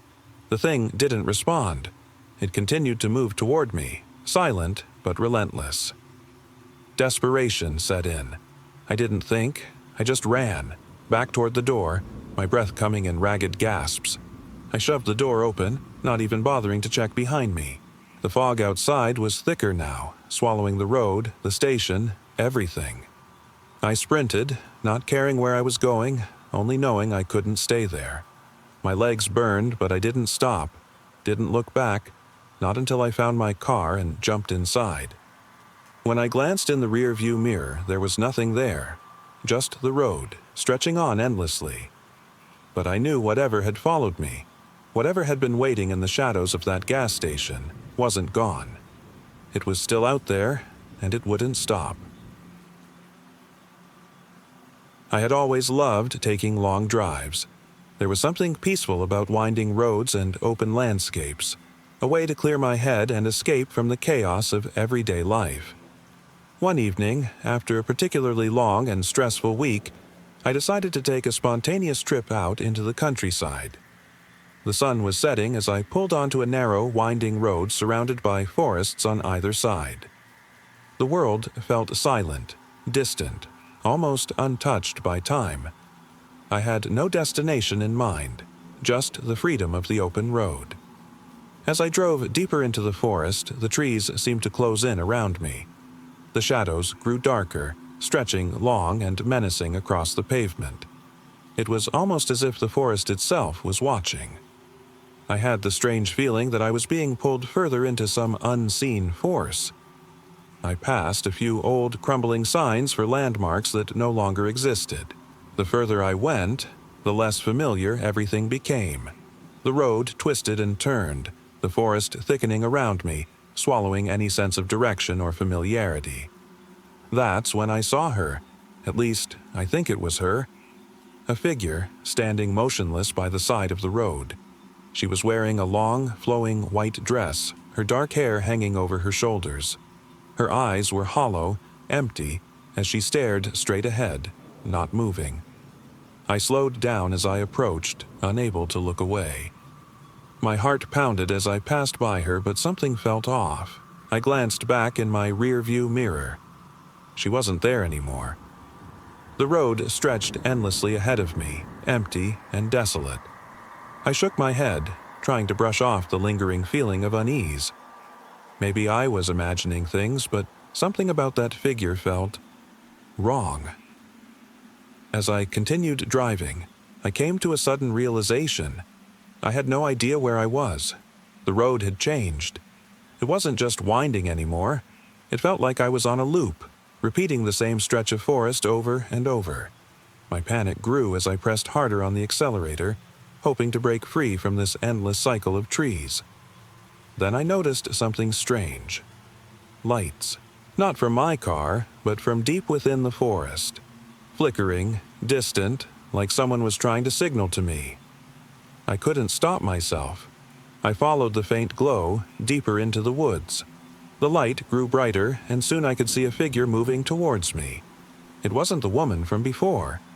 This figure was taller, obscured by the thick shadows, but its eyes seemed to shine like dark pools. The closer I got, the harder it was to focus. The light was almost blinding now, but I couldn't bring myself to look away. The figure stepped into view, and I realized whatever this was wasn't human. Its face was distorted, twisted into something that wasn't quite alive. No features, no expression, just an abyss of darkness where its eyes should have been. It opened its mouth, but no sound came out, only the oppressive silence of the forest. Panic took over, but my body refused to move. I wanted to look away, to turn the car around and drive back, but my gaze was locked on the creature. And then, as suddenly as it appeared, the figure disappeared. The light faded, leaving me in the same endless darkness. I knew I couldn't stay. I spun my car around, my hands shaking as I gripped the wheel. I drove as fast as I could, barely noticing the trees passing by, the landscape a blur of black and gray. Hours later, I found myself back on a familiar highway, far from the forest. My hands still trembled, and the weight of what I had seen pressed heavily on my chest. I tried to convince myself it was just a nightmare, a trick of the mind, but the feeling of being watched stayed with me. I've never gone back to that stretch of road, and I never will. Whatever it was, it's still out there, waiting. It was late at night, and I was driving home from a family gathering.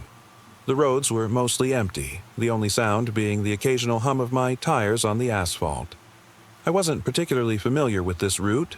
My usual path was blocked off due to some road work, but it was the quickest detour I could take. As I drove deeper into the countryside, the landscape changed. The city lights faded behind me, leaving only dark fields and dense trees. The silence grew oppressive. I had this strange feeling that I wasn't supposed to be there, but I brushed it off, convincing myself I was imagining things. About 20 minutes into the detour, I passed a small, ancient-looking church. Its steeple pierced through the night sky, its silhouette standing stark against the dim moonlight. The church looked abandoned, with vines creeping up its sides, and the windows were shattered, filled with dirt and cobwebs. I shivered despite the warm breeze. As I drove by, my headlights briefly illuminated the graveyard surrounding the church. Tombstones leaned at odd angles, some half buried in the earth. The whole scene felt eerily still, like it wasn't part of this world. I tried to shake the unease that settled in my stomach and pressed on, telling myself it was just an old church. It was the next turn that unnerved me. The road curved sharply into a dense forest. The trees loomed high, their branches interlocking like dark claws above me. The air grew colder, and I could barely see more than a few feet ahead. My headlights barely cut through the fog that had begun to roll in. I slowed down, gripping the steering wheel tighter. The feeling that I was being watched grew stronger. I kept telling myself I was overthinking things, but my pulse quickened with each passing second. Then I heard it, faint but unmistakable, a low, hollow whispering. It was so quiet I almost thought I'd imagined it, but it repeated, clear as day. Follow. I froze. The whisper wasn't coming from inside the car. It seemed to be carried on the wind, drifting from the trees around me. My fingers went numb as I clutched the steering wheel tighter. I scanned the forest, searching for the source, but the trees were motionless, their shadows stretching endlessly. Follow. This time, it was closer. My breath caught in my throat.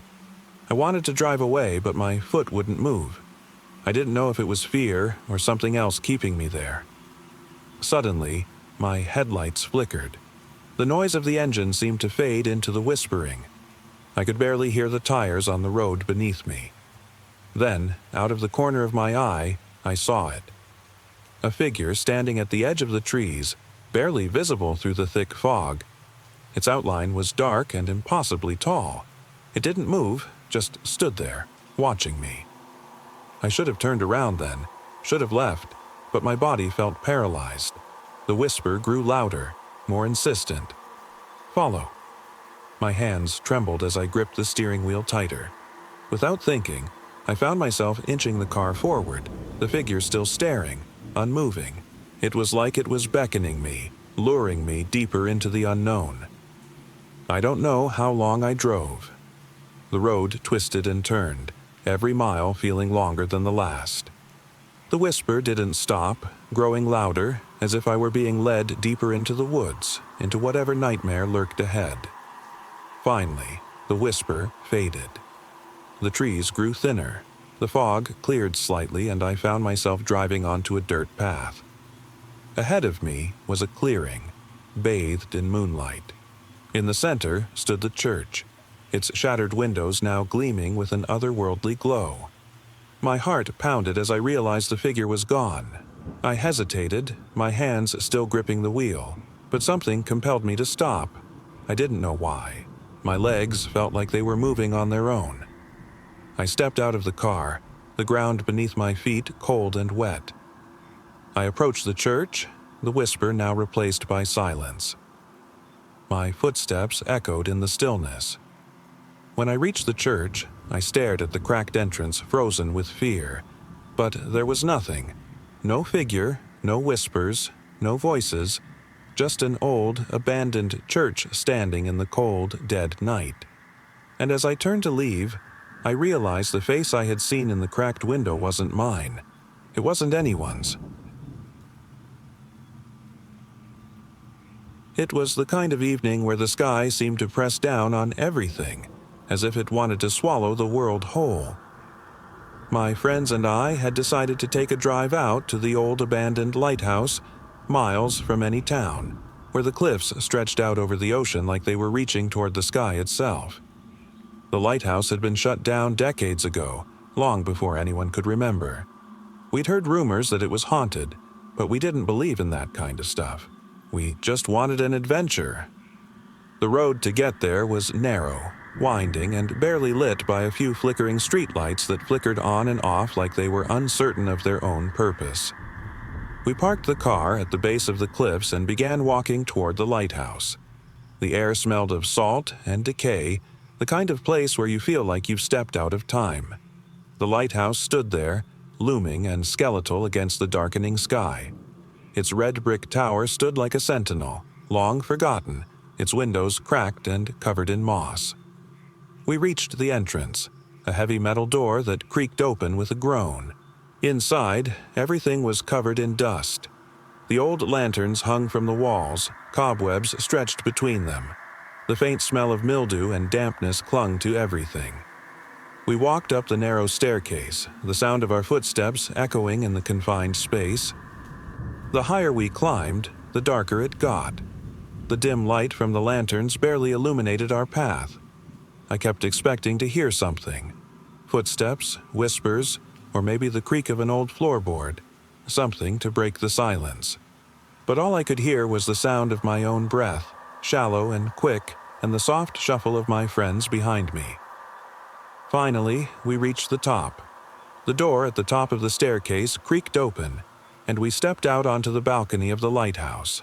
The wind hit us, sharp and cold, as we looked out over the cliffs. The ocean stretched out endlessly beneath us. The waves crashed far below, their roar distant and faint. The horizon stretched into nothingness, the darkness blending with the sea. We stood there, taking in the view, laughing and joking. We were miles from civilization, miles from anything that could disturb us. Or so we thought. That's when I heard it. The soft scraping sound, like something dragging itself across the floor below us. I turned to my friends, but they didn't seem to hear it. I figured it was the wind, some old creaking of the lighthouse settling into the darkness. But then it came again, louder, more deliberate. This time, it wasn't below us. It was above. I froze, staring up toward the narrow spiral staircase that led to the top of the tower. The scraping noise was now followed by the faint sound of ragged breathing, labored and slow, like something struggling to draw in air. My hands trembled as I pointed upward. "Did you hear that?" I whispered, but my voice was lost in the wind. My friends looked at me, puzzled. I swallowed hard, trying to tell myself it was nothing. Maybe the wind was playing tricks on my mind. But then came the unmistakable sound of a voice, low and cracked, whispering something I couldn't make out. We were alone up there. I knew it. The others insisted it was probably the wind or some animal, but my instincts told me otherwise. I grabbed my friend's arm and whispered, "We need to get out of here." We turned, bolting down the staircase as fast as we could, the sound of our footsteps pounding in our ears. The scraping noise followed us, but it was closer now, louder. It sounded like it was climbing after us. When we reached the base of the tower, the door was still open. But what we saw outside wasn't normal. There was something standing by the car, something too tall, too thin, with its back bent unnaturally. It didn't move like a person. It was more like a shadow, stretching toward us in the dim light. Its eyes, if they could be called that, were hollow, dark, and seemed to burn with a cold, inhuman light. I wanted to scream, but my voice wouldn't come. The others were frozen in place, too terrified to move. The figure turned its head slowly as if observing us, and then started to walk toward us. Its movements were slow, deliberate, as if it wasn't sure what it wanted. Without thinking, we bolted down the cliffside, the figure still behind us. The wind howled louder, but we didn't stop.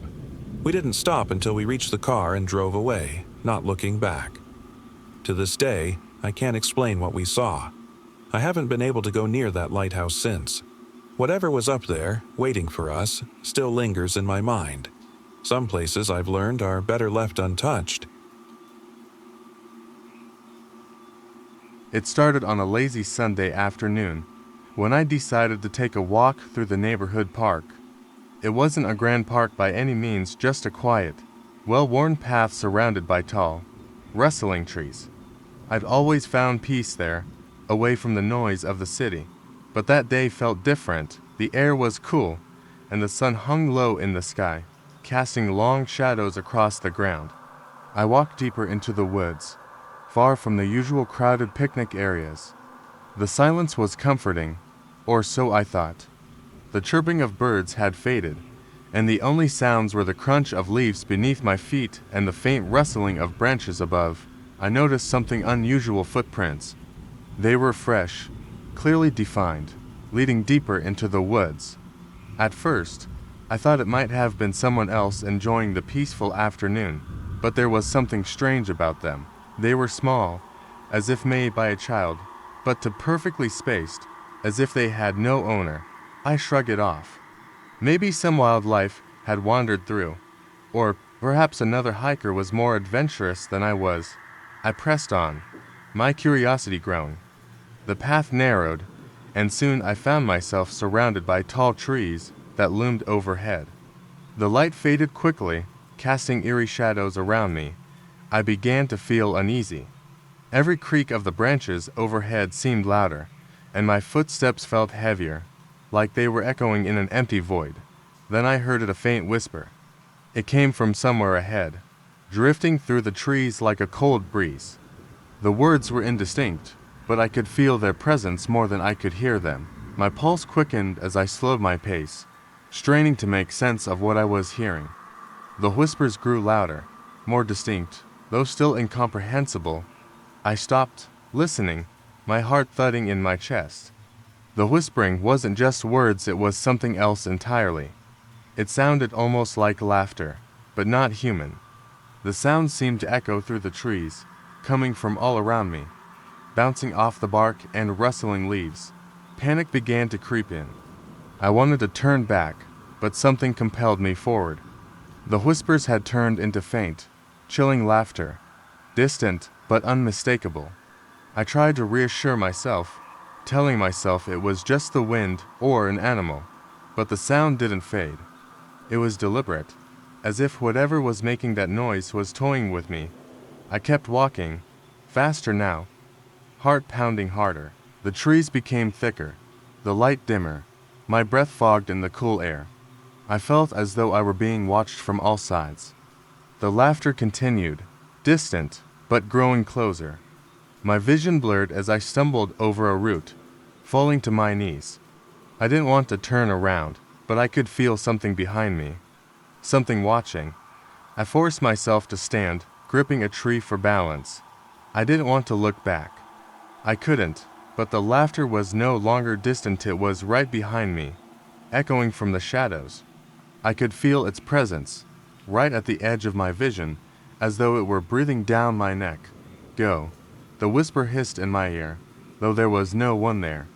I could feel its breath, cold and damp, against my skin. The voice wasn't human, it was hollow, ancient, and wrong. I stumbled forward, unable to run, unable to escape the feeling that something was right behind me, watching, waiting. I could hear the laughter, growing louder, more insistent. I began to sprint, my feet slipping on the damp earth. The woods stretched endlessly, but I didn't care. I just wanted to get away from whatever had followed me. I burst out of the trees and back into the clearing, gasping for breath. I turned, heart still racing, expecting to see something, anything, but there was nothing. Just the quiet, the trees, and the fading sound of that laughter, carried away by the wind. That night, as I lay in bed, I couldn't shake the feeling that something had been with me in those woods. The laughter still echoed in my ears, and I couldn't sleep. My mind haunted by the memory of that voice, that presence, that wasn't truly there. To this day, I avoid that park. Something in those woods followed me, and I know I'll never forget it. The old amusement park had been closed for years, but I decided to go with my friends that evening. It was a dare, a way to break the monotony of our lives. We sneaked in through a broken gate, and for a while, everything felt thrilling and forbidden. The rusted rides creaked in the wind, and the faint, sweet scent of candy still lingered in the air, a memory from a long-gone summer. As night deepened, the park felt more alive. The lights from the Ferris wheel flickered, as if trying to send a signal. We laughed nervously, daring each other to go further. We were all teenagers, invincible and foolish. The sunken bumper car arena had its roof caved in, but we walked through it anyway. I noticed a handprint on the window of one of the cars, smudged and dirty, and felt a shiver race down my spine. "Stop being so paranoid," Jenna said, brushing past me. Her flashlight beam swept across the dark space, revealing torn vinyl seats and long-forgotten stuffed animals. I was about to say something when I heard a faint giggle, too high-pitched to be anyone in our group. My head snapped toward the sound, and I saw nothing but the shadows. Did anyone else hear that? I whispered, my voice a bit too sharp. They laughed, a sound too loud in the silence. "Probably just the wind," Mark said, but there was doubt in his eyes. We pressed on, past the carousel, which was missing half its horses and now stood as a skeleton, creaking as if it were laughing at us. When we reached the fun house, the cracked mirror tiles reflected distorted versions of ourselves.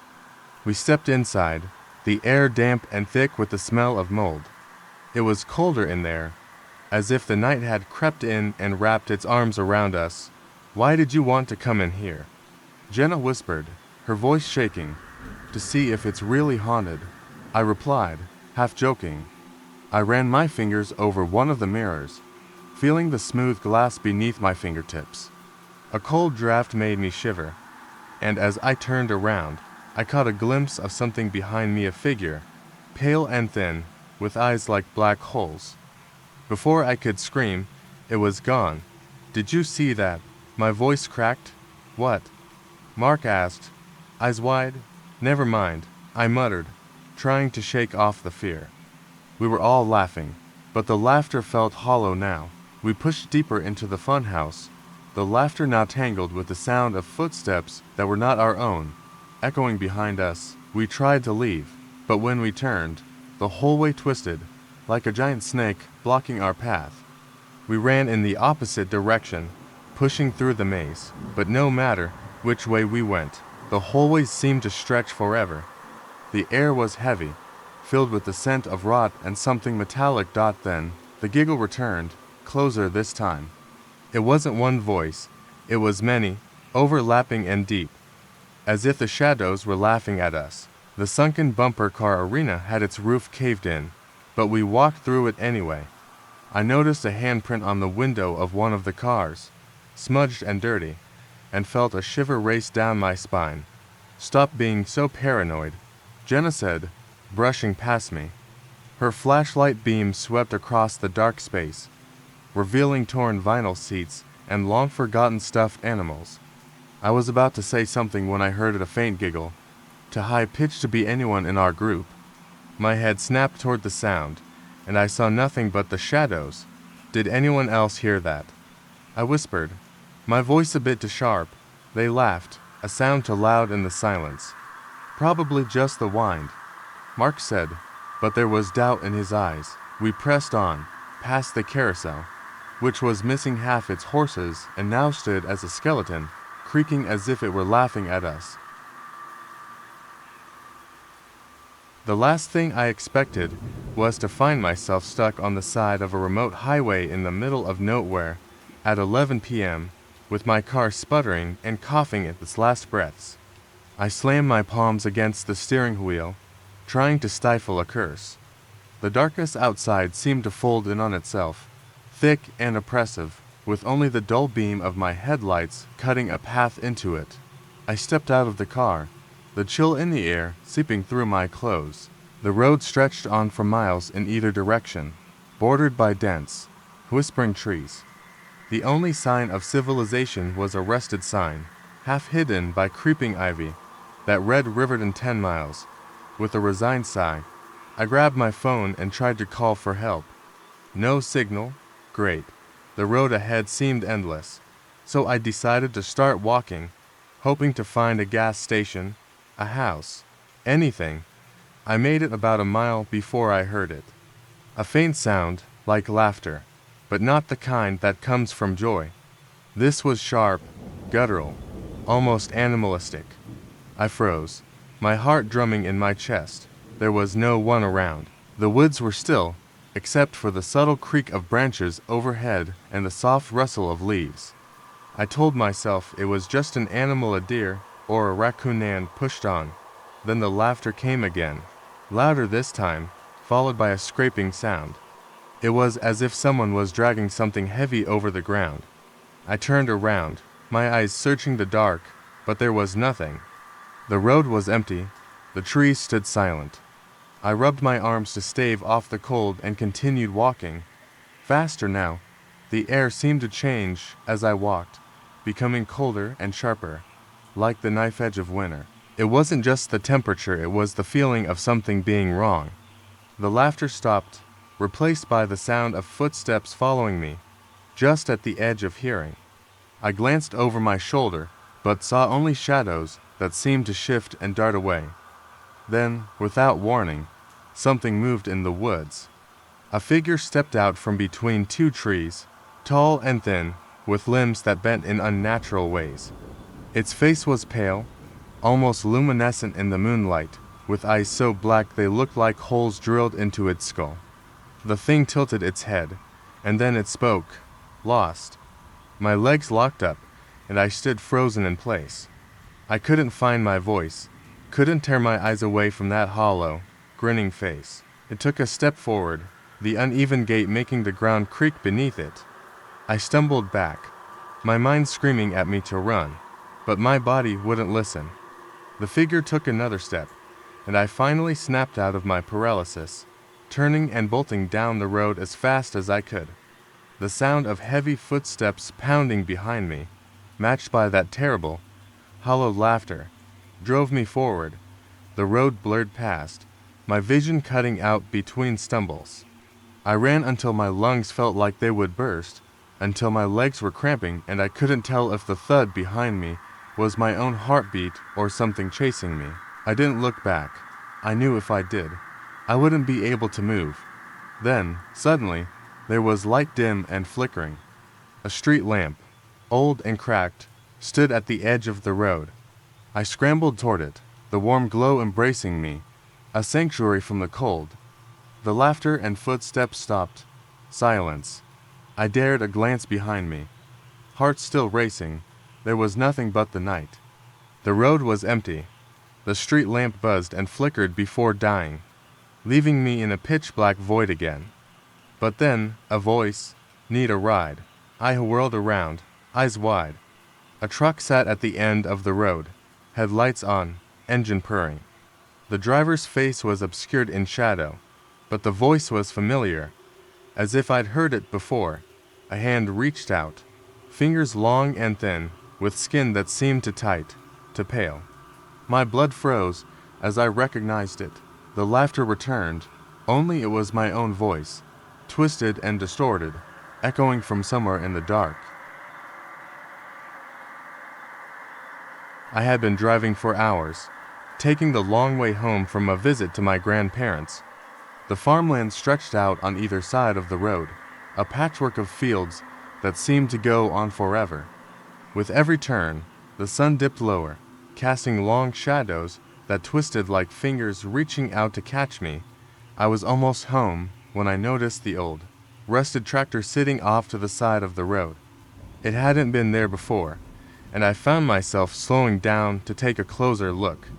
The engine was covered in dirt, and weeds had grown up around its tires, like it had been abandoned years ago.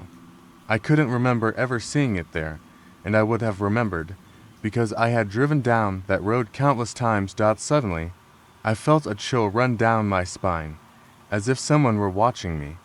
I glanced into the rearview mirror, half expecting to see a dark figure standing behind my car. The road was empty, and the fields were quiet except for the rustle of dry corn stalks in the wind. I scoffed at myself, muttering that I was being paranoid, and drove on. Just as I was about to turn onto my street, a strange noise caught my attention. It was a rhythmic thumping, like someone pounding on a hollow drum. I pulled to a stop, trying to pinpoint where it was coming from. The noise seemed to be coming from the field to my left, where the corn had grown tall and thick, forming an almost impenetrable wall. I stared into the dark expanse, my pulse quickening. The thumping was joined by an odd, gurgling sound, like water bubbling up through mud. A shiver raced down my spine as I realized the noise was moving.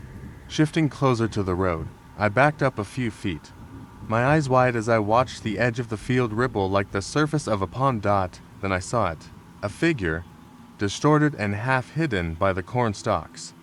It was tall, hunched, with limbs that bent in unnatural ways. Its head was tilted at an angle that made my stomach twist. I slammed the car into reverse and peeled away from the field, the thumping and gurgling growing louder behind me. My tires skidded as I spun around the corner and raced down my street. I didn't dare look back, but my rearview mirror showed the edge of the field, swaying as if something large had stepped into the road. My hands were shaking as I pulled into my driveway and jumped out, not waiting for the car to come to a complete stop. The front door creaked as I fumbled with my keys, barely managing to unlock it. I slammed the door shut behind me, pressing my back against it as my breath came in short, ragged gasps. The thumping had stopped, but now there was a new sound of scraping, as if something with long, sharp claws was dragging itself along the edge of the field. I peeked through the window, my heart leaping into my throat when I saw a shadow move past the porch light. It was tall, with limbs that stretched too far, its face obscured by the hood of a tattered coat. I could only see the edge of it, but I didn't need to see more to know that whatever was out there was not human. I reached for my phone, fingers trembling as I dialed the number for the police. The call didn't go through. I tried again, the screen showing a no-service message. The scraping grew louder, closer. It was coming up the steps, slow and deliberate. My mind raced, trying to think of what I should do. I had no weapon, no way of defending myself. The sound stopped just outside the door, and then a soft, wet thud followed by a dragging sound. I backed away, holding my breath as I watched the doorknob twist and shift, as if something was trying to turn it from the outside. The wood groaned as pressure was applied, and I feared it wouldn't hold. Suddenly, the pressure eased, and the sound of footsteps receded, fading back into the night. My heart pounded, but the silence was deafening. I waited, unable to move, until the first rays of dawn broke over the horizon, painting the field in a harsh, bright light. There was no sign of what I had seen the next morning. I found the front steps littered with long, dark claw marks, deep enough to splinter the wood, and when I looked out at the field, the cornstalks had been flattened, as if something heavy had moved through them. But most disturbing of all was the fresh, muddy handprint pressed against the window. It started as a simple afternoon at the park. My friends and I had planned to meet up, stretch out on the grass, and catch up.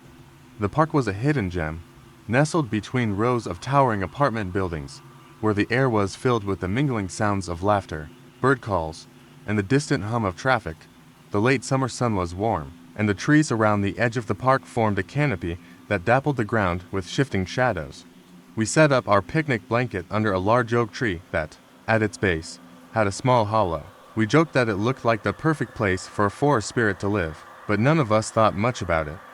We were too busy talking and eating.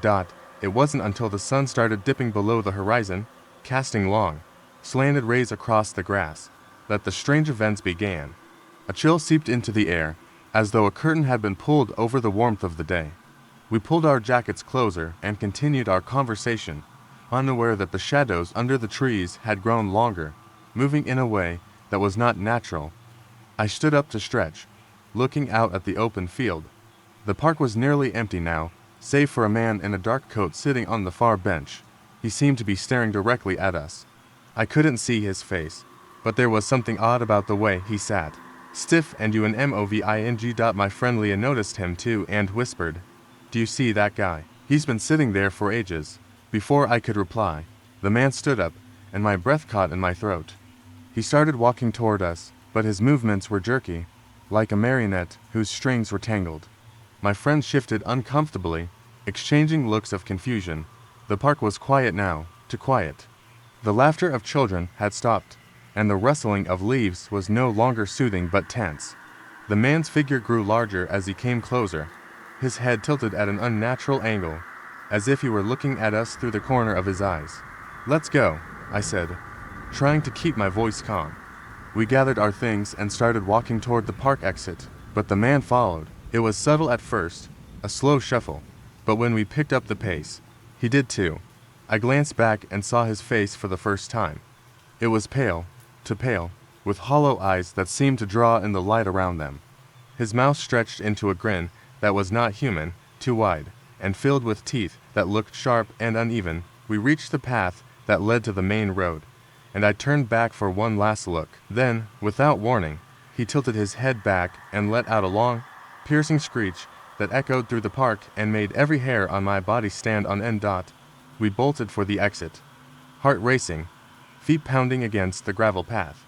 Behind us, we could hear his footsteps, heavy and dragging. I dared to look over my shoulder once more and saw him standing there, not moving, his mouth still stretched in that same grotesque grin. We didn't stop running until we were out of the park and into the safety of the brightly lit streets. I turned around one last time, expecting to see him in the distance, but he was gone. The park was empty again, as if nothing had happened. But I knew it had.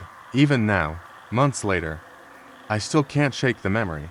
Every time I pass by that park, I feel that cold, unsettling stare, and I wonder if he's still waiting there, watching, waiting for the next person to step into his path. It was supposed to be a simple day trip. My friends and I had decided to spend the afternoon exploring the cliffs overlooking the lake, a spot known for its breathtaking views and an old, rusted watchtower that people claimed had been abandoned for decades. None of us were prepared for what we'd find that day. The sun was warm, casting long golden light across the grass and trees. We parked at the edge of the hiking path and made our way toward the cliffs. The path was narrow and winding, with patches of moss that clung to the rocks like velvet. I shivered, and before I could say anything, Gabe let out a loud gasp. I turned to see him staring out into the distance, eyes wide with terror. "Do you see that?" he whispered, pointing at the water. My gaze followed, and I saw it, a figure, standing in the middle of the lake. It was too far to make out details, but it looked human, its arms outstretched as if reaching for something. A thin mist was rising around it, curling in slow, ghostly waves. "What the hell?" I muttered. One of my friends, Mia, stepped beside me, peering over the edge of the tower. "It's probably just a log or something," she said, but her voice was strained. Her eyes locked on the figure that wasn't moving. A moment later, the figure turned its head, and we all recoiled as if struck. It was weather-beaten, its once-proud frame now leaning precariously. The wood was splintered and gray, with vines curling around the base as if trying to hold it together. I hesitated at the base, a sudden chill running down my spine. The air felt heavier here, almost as if it were pressing in on me. "Are you coming or not?" Gabe called, already climbing up the rickety stairs. I followed him, my hands brushing against the rough wood as I took each step. The tower creaked under our weight, the sound echoing like a warning. When we reached the top, I took a deep breath and looked out over the cliff again, but this time, the beauty of the view was overshadowed by a strange feeling. The lake seemed darker, the surface like black glass now, mirroring the sky. Suddenly, the wind picked up, whistling through the cracks of the tower. I shivered, and before I could say anything, Gabe let out a loud gasp. I turned to see him staring out into the distance, eyes wide with terror. "Do you see that?" he whispered, pointing at the water. My gaze followed, and I saw it, a figure, standing in the middle of the lake. It was too far to make out details, but it looked human, its arms outstretched as if reaching for something. A thin mist was rising around it, curling in slow, ghostly waves. "What the hell?" I muttered. One of my friends, Mia, stepped beside me, peering over the edge of the tower. "It's probably just a log or something," she said, but her voice was strained. Her eyes locked on the figure that wasn't moving. A moment later, the figure turned its head, and we all recoiled as if struck. Its face was blank, pale as marble, with eyes that seemed to glow faintly in the dim light. Then it moved, slowly, gliding across the surface of the water as if it were floating on air. "Run," Gabe said, his voice breaking. We bolted, scrambling down the stairs as fast as we could. The creaking and groaning of the wood seemed to echo the thumping of our hearts, louder with every step we took. When we reached the bottom, we didn't stop running. It was weather-beaten, its once-proud frame now leaning precariously. The wood was splintered and gray, with vines curling around the base as if trying to hold it together. I hesitated at the base, a sudden chill running down my spine. The air felt heavier here, almost as if it were pressing in on me. "Are you coming or not?" Gabe called, already climbing up the rickety stairs. I followed him, my hands brushing against the rough wood as I took each step. The tower creaked under our weight, the sound echoing like a warning. When we reached the top, I took a deep breath and looked out over the cliff again, but this time, the beauty of the view was overshadowed by a strange feeling. The lake seemed darker, the surface like black glass now, mirroring the sky. Suddenly, the wind picked up, whistling through the cracks of the tower. The summer festival had been my favorite part of the year ever since I was a kid. It was a time of laughing crowds, bright lights, and sticky cotton candy. I had grown up in the town, and although I had moved away for a few years, I always made sure to return for the festival. This year, I was back with friends. We had just finished a round of rides when we decided to wander down to the edge of the festival grounds, where the old carnival games and food stalls ended, and the forest began. A wooden sign, painted in fading red letters, read, "Fortune's End. Step inside and see your future." The little shack was tucked between two tall oaks, with a lantern swinging above the door, casting eerie shadows that seemed to dance. "You going in, or what?" my friend Alex said, nudging me with an elbow. He was grinning, his dark hair tousled from the wind. "I don't know. It looks weird," I replied, hesitating. The others urged me on, laughing and shoving me toward the door. I pushed it open, the small bell above tinkling as I entered. Inside, it was dark, the air smelling of old wood and incense. A woman sat behind a beaded curtain, her back to me. She turned slowly, revealing deep-set eyes and a smile that didn't reach them. "Welcome," she said, voice soft and melodic. "You've come for the truth." I hesitated but nodded. The beads behind her parted, and she beckoned me forward. I sat at the table, and she laid her gnarled hands over a deck of cards. "Your future is a path already chosen," she whispered, drawing a card and placing it face down. "But you may not like what it holds." Her eyes locked onto mine. I felt a sudden chill run up my spine as she flipped the card. The image was of a lone figure, standing in the dark, face hidden beneath a black hood. "Darkness follows you," she said. "Be wary of the night." Before I could respond, a voice called out from behind me, double quotes, "Hey, are you done in there?" It was Alex, knocking on the door. I turned back to the woman, but the room was empty. The cards were gone, and the lamp had dimmed. "Yeah, let's go," I said, stepping out and shaking off the unsettling feeling. But the night had changed. It felt heavier, as if a storm was coming. The others were waiting near a hot dog stand. As I joined them, I noticed the crowd had thinned. The air was dense and silent except for the distant clinking of a carnival ride. We started walking back toward the main square, but something felt wrong. A figure caught my eye, a man in a long coat, standing at the edge of the woods. I froze, but he disappeared into the darkness before I could get a good look. "Did you see that?" I whispered. Alex turned, his smile fading. "See what?" "Never mind," I muttered, trying to shake it off. But I kept glancing back, expecting to see the man again, waiting just beyond the reach of the lights. We reached the square, but everything was different now. The laughter was muffled, the lights flickered as if struggling to stay on. The festival felt like a set from a play, a hollow imitation of its former self. That's when I heard a soft rustling, like the sound of 100 leaves being shuffled. My friend Alex said, nudging me with an elbow. He was grinning, his dark hair tousled from the wind. "I don't know. It looks weird," I replied, hesitating. The others urged me on, laughing and shoving me toward the door. I pushed it open, the small bell above tinkling as I entered. Inside, it was dark, the air smelling of old wood and incense. A woman sat behind a beaded curtain, her back to me. She turned slowly, revealing deep-set eyes and a smile that didn't reach them. "Welcome," she said, voice soft and melodic. "You've come for the truth." I hesitated but nodded. The beads behind her parted, and she beckoned me forward. I sat at the table, and she laid her gnarled hands over a deck of cards. "Your future is a path already chosen," she whispered, drawing a card and placing it face down.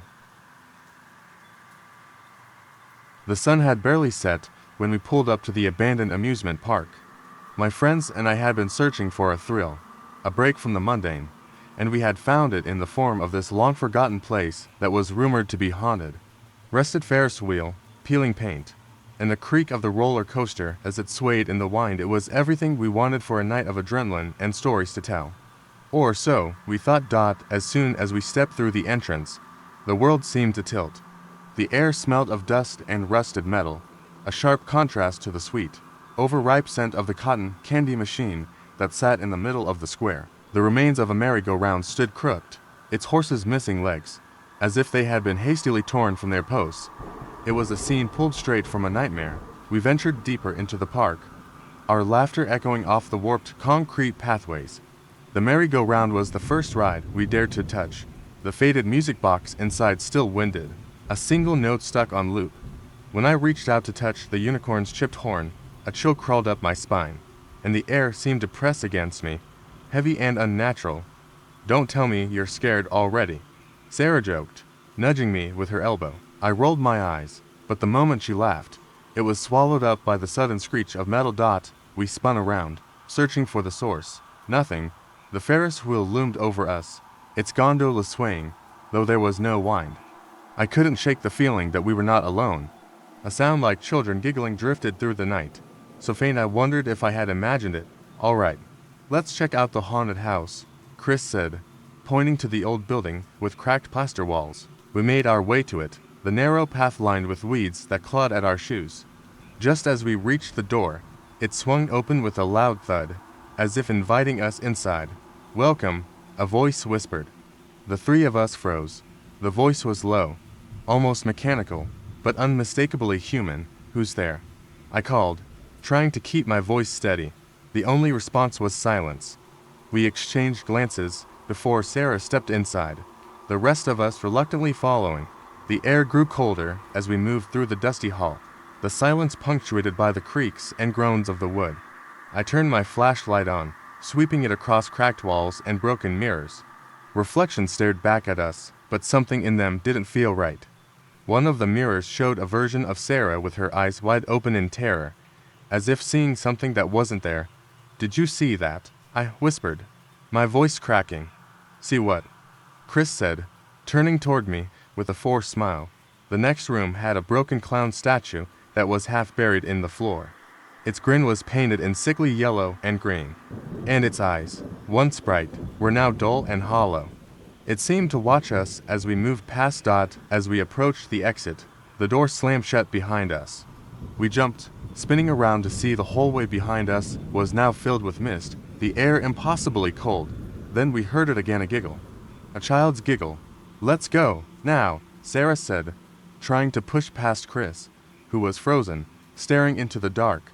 The giggle turned into a whisper, and then, like an echo, the whispers multiplied, filling the hallway with a chorus of voices. "Leave," they said. "Leave now." We all broke into a run, stumbling over each other as we tried to get out. The door creaked open on its own as we barreled through, panting and wild-eyed. As we stumbled outside, the wind picked up, and the old amusement park seemed to shudder, as though exhaling a long-held breath. We didn't stop running until we were back in the safety of the car, the park behind us like a shadow waiting to pull us back in. But as I glanced in the rearview mirror, I saw them. Dozens of pale, ghostly faces peering out from the broken windows of the haunted house, eyes wide, mouths agape in silent screams.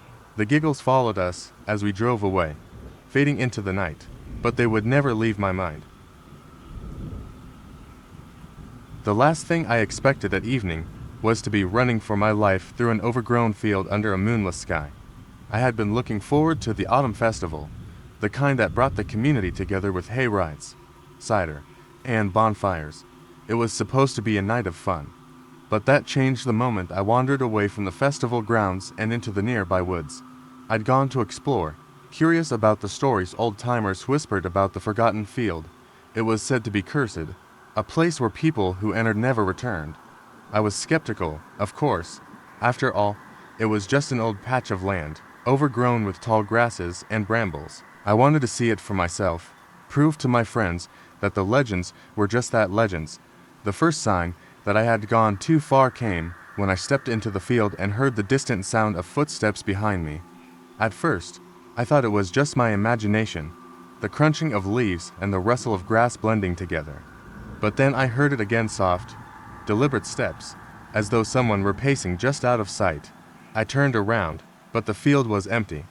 A chill ran down my spine as the wind picked up, carrying with it a faint, metallic scent. It reminded me of blood, sharp and coppery, but I told myself it was just the smell of the forest. Then I saw it. A figure stood at the edge of the woods, just beyond the reach of the dim light from the festival. It was tall, its limbs were elongated, thin, and its head was tilted at an unnatural angle, as if it were studying me. The face was obscured, hidden under a tangle of shadow. I froze, my breath caught in my throat. Before I could run, it moved. The figure glided across the field with a speed that was impossible for a human.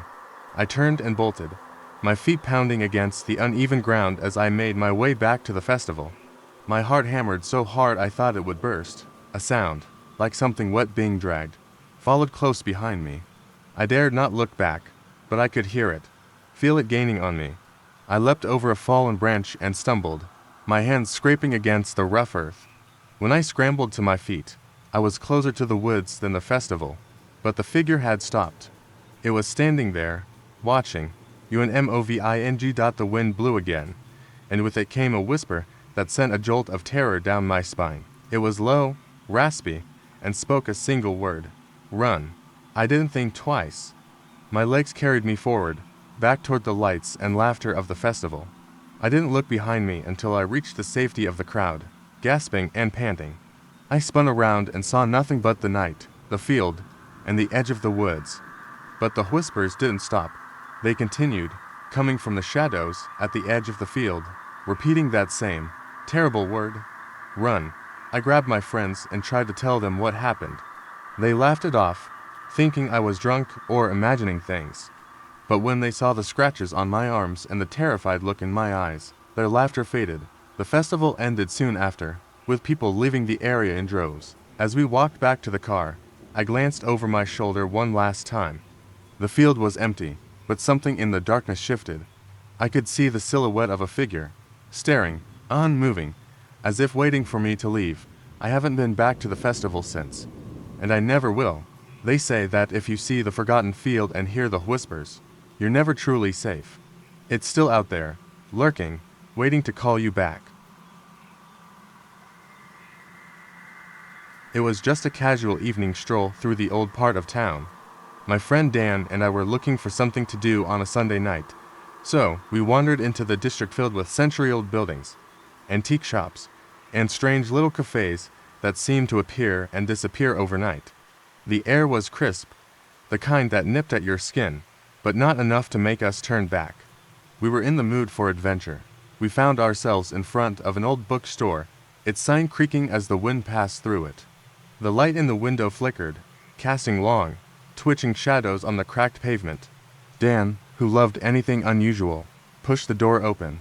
A tiny bell chimed, and the musty scent of old paper and leather filled the air. We stepped inside, the creaky floorboards groaning under our weight. An elderly man stood behind the counter, eyes like sunken marbles fixed on us. He didn't speak, only nodded as if he'd been expecting us. Books lined every inch of the walls, the stacks of them towering over us. I turned to Dan, an amused grin playing on my lips. "Find anything interesting?" I joked. Dan smiled back, but there was something in his eyes that I couldn't quite read. He pointed to a dark corner of the shop where a single book sat on a pedestal. The light from the overhead lamp shone on it like it was special. I walked over and felt the hairs on the back of my neck prickle. The book was bound in cracked black leather with strange, twisted symbols carved into its surface. When I ran my fingers over the cover, a jolt of cold spread up my arm, but I pulled my hand away before I could react. "Don't touch that," the old man said, his voice raspy but urgent. We both looked at him, and I noticed for the first time the way his hands trembled as he gripped the edge of the counter. "Why?" Dan asked, voice curious, defiant even. "It's cursed," the old man said. His eyes darted nervously, but his lips twitched into a thin, knowing smile. "You shouldn't be here. Leave while you still can." I turned to Dan, who was now staring intently at the book. His expression shifted from amusement to a strange kind of determination. He reached out and pulled the book off the pedestal, its weight heavy and unnatural in his hands. The lights flickered again, longer this time, and the shadows seemed to stretch out like fingers across the room. The elderly man's eyes widened, and he made a noise like a choked cry. Suddenly, the silence was shattered by a deep, bone-rattling thud from somewhere in the back of the shop. Dan and I exchanged a glance. Neither of us dared to move, but the thud came again, louder, closer.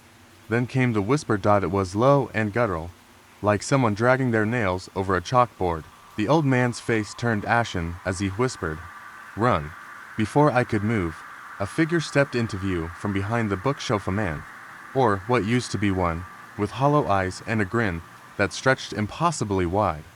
His limbs bent in ways that weren't natural, joints creaking with each step he took. Don dropped the book, stumbling backward as the figure moved toward us, fingers twitching. The air grew colder, and a sickly smell filled the room, something like decay and rot. We bolted for the door, but the whispering followed us, growing louder, more urgent. It was as if a chorus of voices was coming from every corner, murmuring and pleading. We burst outside, the door slamming behind us, and we didn't stop running until we were back in the main street, gasping for breath. The night had taken on a strange, unnatural stillness, and I could have sworn I saw the old man watching us from the window, the book clutched in his hands, eyes wide and terrified. It was only after we caught our breath that I dared to look back. The bookstore was gone, replaced by a crumbling stone wall, covered in ivy. There was no sign it had ever been there. Don and I never spoke about what happened that night. We left town the next morning and never returned. But sometimes, in the dead of night, when the wind howls just right, I hear the faint, echoing whisper that still sends chills down my spine. Run. I'd never been to my grandparents' house during the winter. They lived on an old farm at the edge of nowhere, surrounded by thick woods that stretched out like dark, gnarled fingers. It was late December, and the snow had started falling as we pulled into the long gravel driveway. My parents had decided we should visit for Christmas, and while the air was festive, I couldn't shake the feeling of unease. The house was beautiful in its own way, with its peeling paint and creaking porch. Inside, it smelled like wood smoke and the faded scent of old books.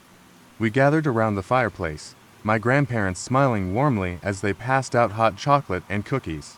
I was still trying to shake off the strange feeling from the ride when my grandfather pointed out the window. "Look at that," he said, a hint of worrying in his voice. I turned and saw a figure standing just beyond the tree line. It was too far to make out details, but it looked like a person, hunched over, watching us. "Is someone out there?" I asked, trying to keep my voice casual. My parents exchanged glances, and my grandmother's eyes narrowed. "It's probably just the wind," she said. But the wind didn't move like that. It didn't stand still and stare. After dinner, my parents decided to turn in early, and my grandparents suggested I stay up with them for a while. I hesitated but agreed. We sat by the fire, the flames casting long, flickering shadows across the room. The snow had picked up outside, and I watched it swirl past the window in thick white sheets. Suddenly, there came a knock at the door, a sharp, loud sound that made me jump. My grandfather stood, his face shadowed but his eyes intense. He walked over and opened the door, the cold air rushing in. There was no one there. "Did you see that?" I whispered, my voice trembling. "Go to bed, son," my grandfather said, but there was a tremor in his voice I'd never heard before. I wanted to argue, but the look in his eyes silenced me. I nodded and went up to the room they had set up for me, shutting the door behind me. I couldn't sleep. I lay in bed, staring at the moonlight filtering through the window, listening to the sound of the wind howling outside.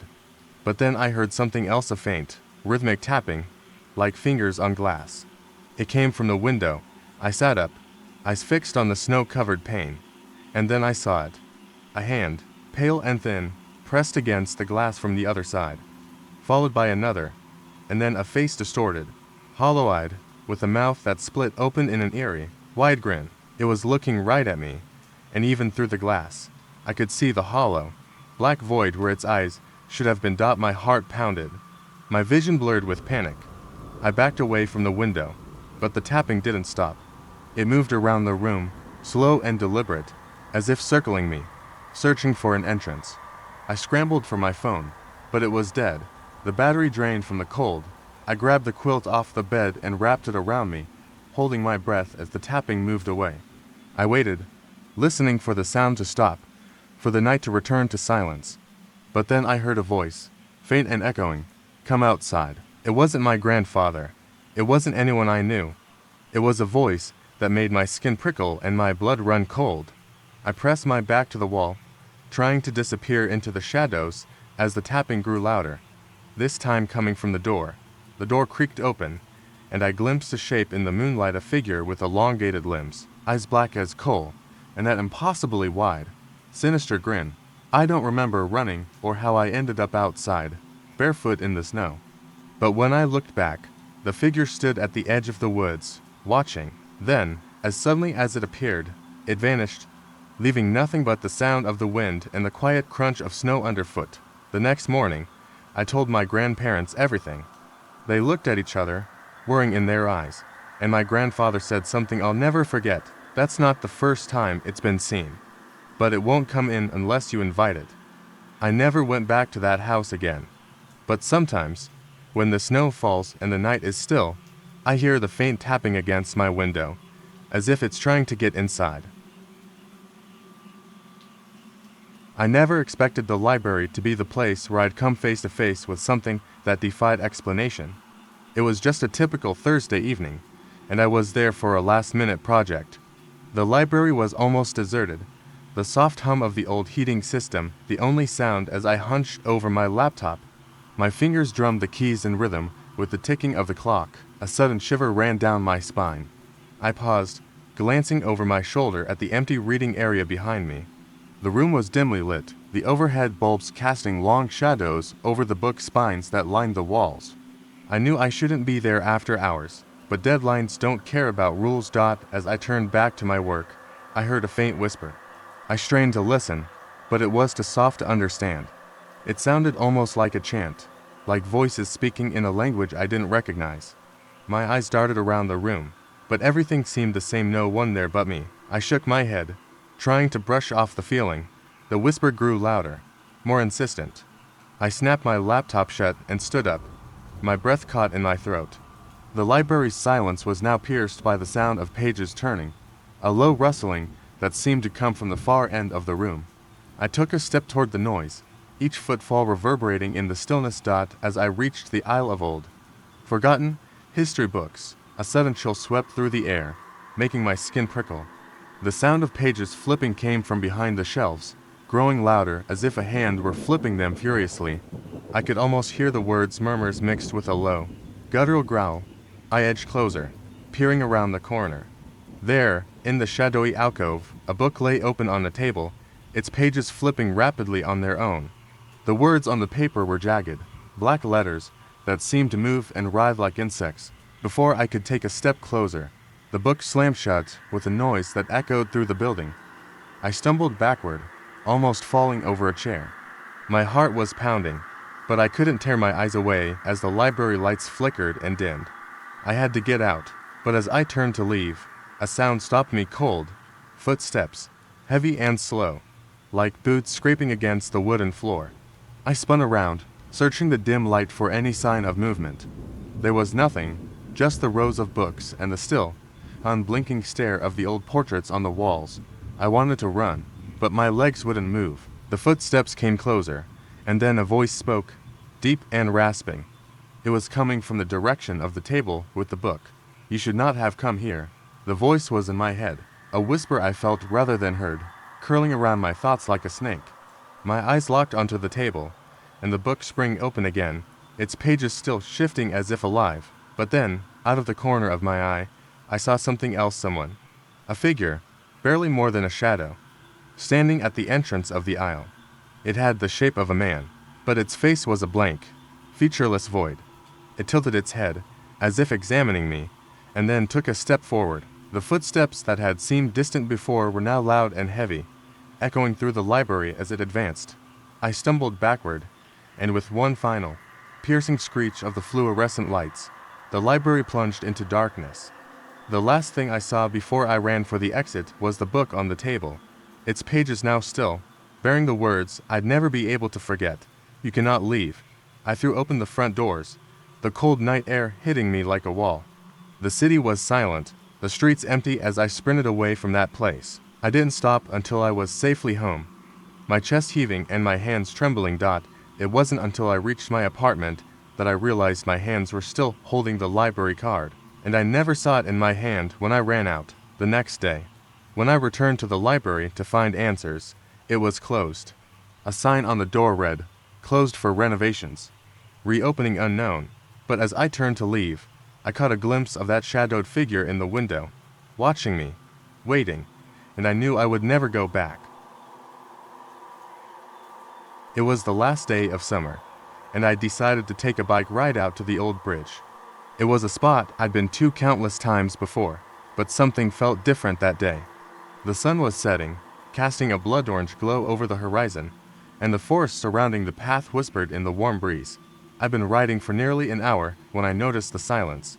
The birds had stopped singing, and the crunch of gravel under my tires was the only sound.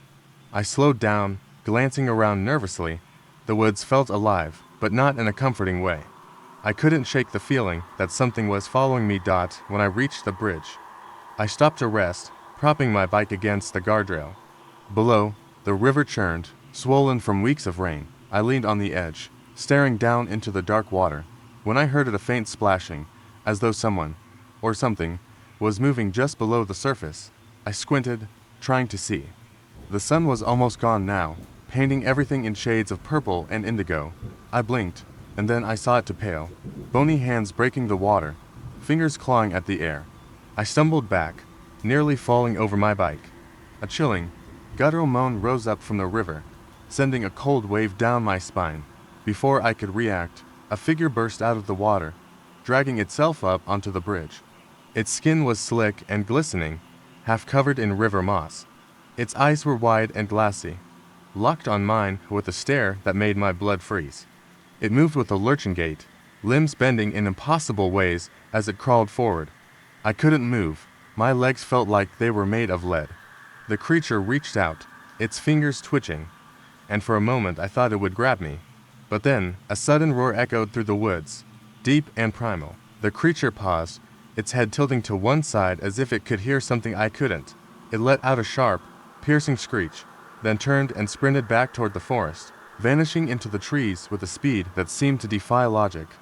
I stumbled backward, scrambling to my feet and grabbing my bike. Adrenaline surged through me, pushing me forward as I pedaled down the path. The forest was alive with rustling and snapping branches, as if a whole army of things were moving behind me. I didn't dare look back. The ride back was a blur, the world around me reduced to the thumping of my heart and the rhythmic screech of crickets. I finally made it home, slamming the door behind me, locking it as if it would somehow protect me from whatever had emerged from the river. I didn't sleep that night. I kept hearing the sound of water splashing, the shrill scream echoing in my mind. It wasn't until the next morning, when I opened my front door, that I understood the horror of it all. On my porch was a trail of wet, muddy footprints leading from the edge of the woods, where the bridge was, to my doorstep. And in the center of the prints was a small, pale handprint, smeared and barely visible, as if someone had tried to reach out but hadn't quite made it. The woods were still and silent again. But I knew, deep down, that whatever had been in the river hadn't left, and it was still watching. The first night camping under the stars felt like the perfect escape. My friends and I had been planning this trip for weeks, a weekend in the middle of nowhere, away from our busy lives. The campsite was deep in the woods, so far from any road that the nearest signs of civilization were distant and barely audible. We spent the day hiking, laughing, and roasting marshmallows around a crackling fire. It felt safe and carefree, but by the second night, everything changed. I woke up to the sound of twigs snapping outside my tent. It was just past midnight, and the fire had long since died down. I told myself it was an animal, probably a raccoon or a deer. I lay there, trying to convince myself of that, when the sound of footsteps, deliberate and heavy, reached my ears. They were too close to be any animal, and they were moving in a slow, circling pattern around the tent. I held my breath. I could hear my friends breathing, deep in their sleep, oblivious to the noise. I whispered their names, but no one stirred. The footsteps paused, right at the corner of the tent, and I could feel the weight of whoever was out there pressing against the thin fabric. My heart clenched, and I prayed it was just a trick of the wind. But then I heard it, a voice, hoarse and guttural, whispering words I couldn't understand, right next to the tent. My pulse quickened, and I scrambled for my flashlight, shining it blindly into the dark. The beam caught nothing but the warped outline of the forest. Still, the voice whispered on, an echo that seemed to come from all sides, almost as if the trees themselves were speaking. My fingers fumbled as I unzipped the tent, telling myself I needed to check for the source of the sound. The forest air was colder than it had been before, sending a shiver down my spine. The night was pitch black, but the moon was bright enough to cast a pale, wavering light over the campsite. I found myself staring at the empty clearing where the fire pit once smoldered, its embers now cold and gray. But what caught my attention wasn't the darkness or the silence, it was the tall figure standing at the edge of the woods, barely visible, but impossible to ignore. It was thin, impossibly so, with limbs that bent in angles that should have been impossible. And it was staring at me, eyes like black holes drawing me in.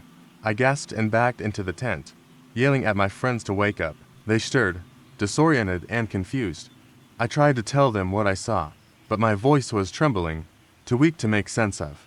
They glanced outside, their eyes wide with fear as they noticed the figure wasn't alone. From the shadows, others began to emerge, moving with that same jerky, unnatural gait. Their limbs seemed stretched beyond reason, and their mouths opened in silent, inhuman screams.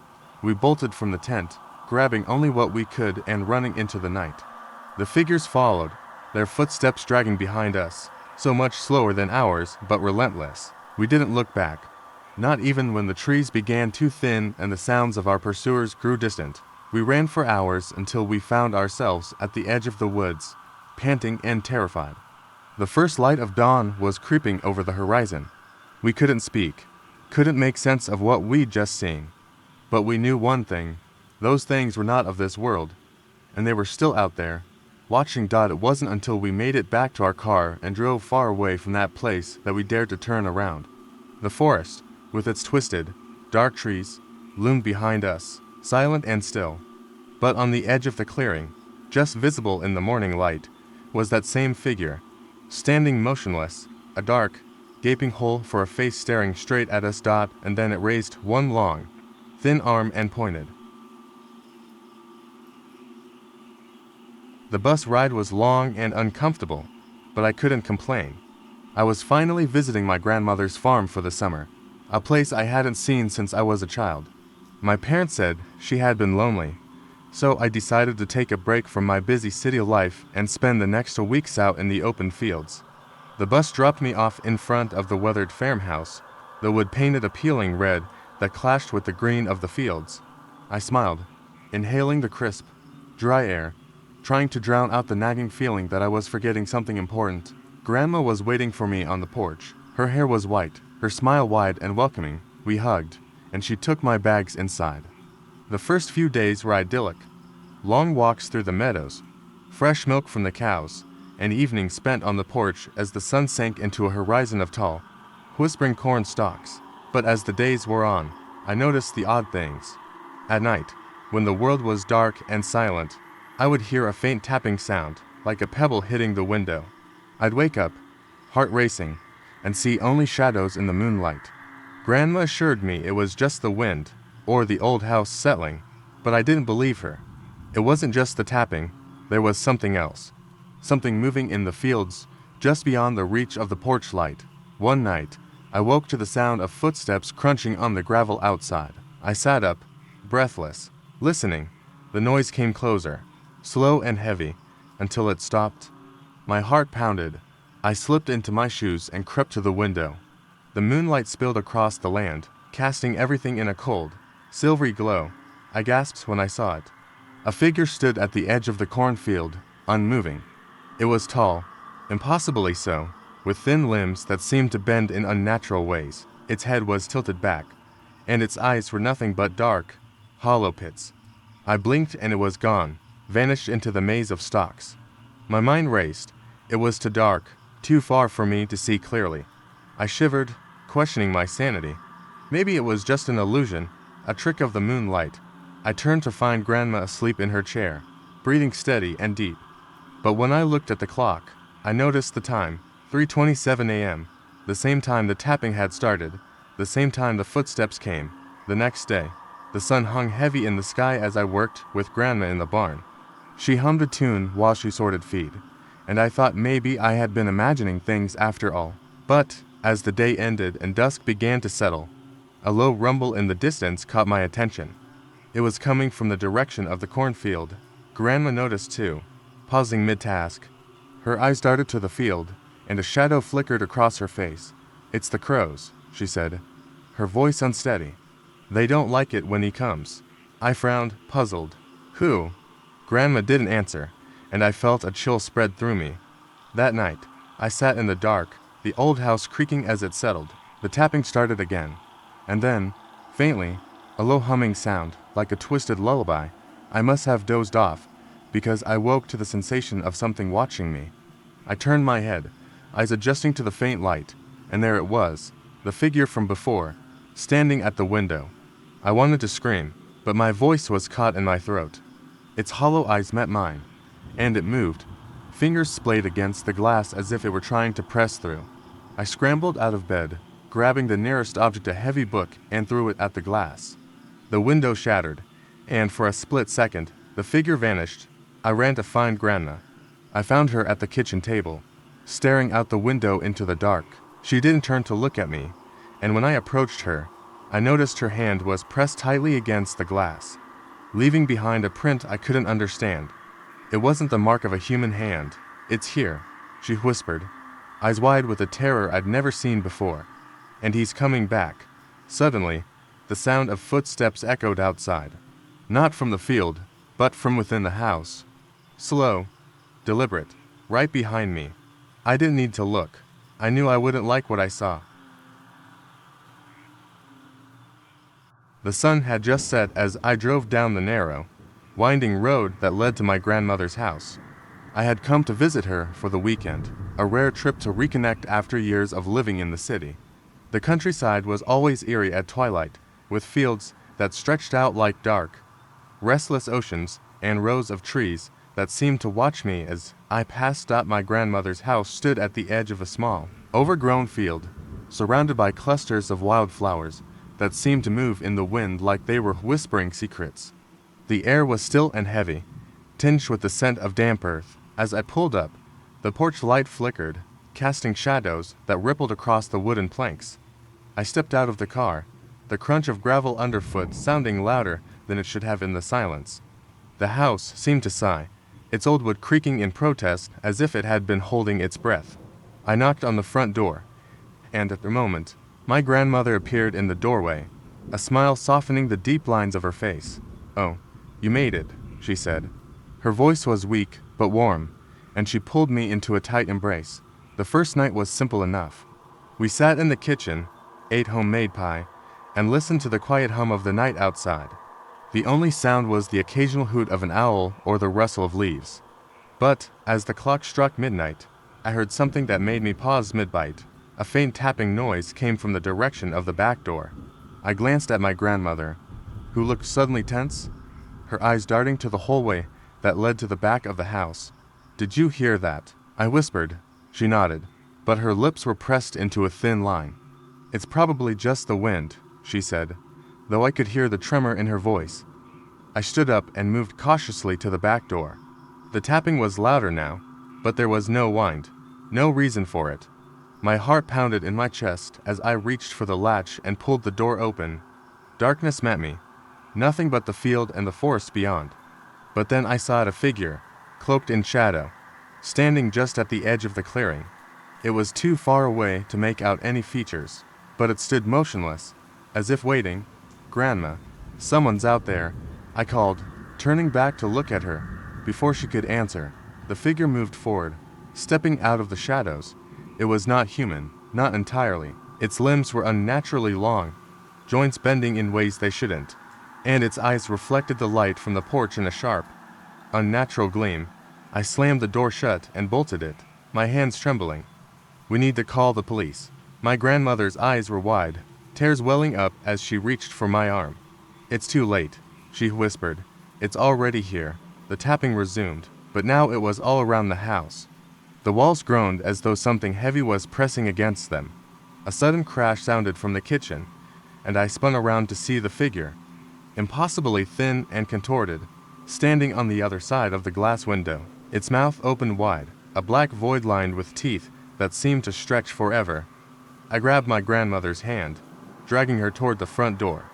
We stumbled over furniture and ducked past shattered picture frames as the pounding grew louder, more insistent. But before we could make it out, the front door flew open, the hinges splintering as the wind howled through the room.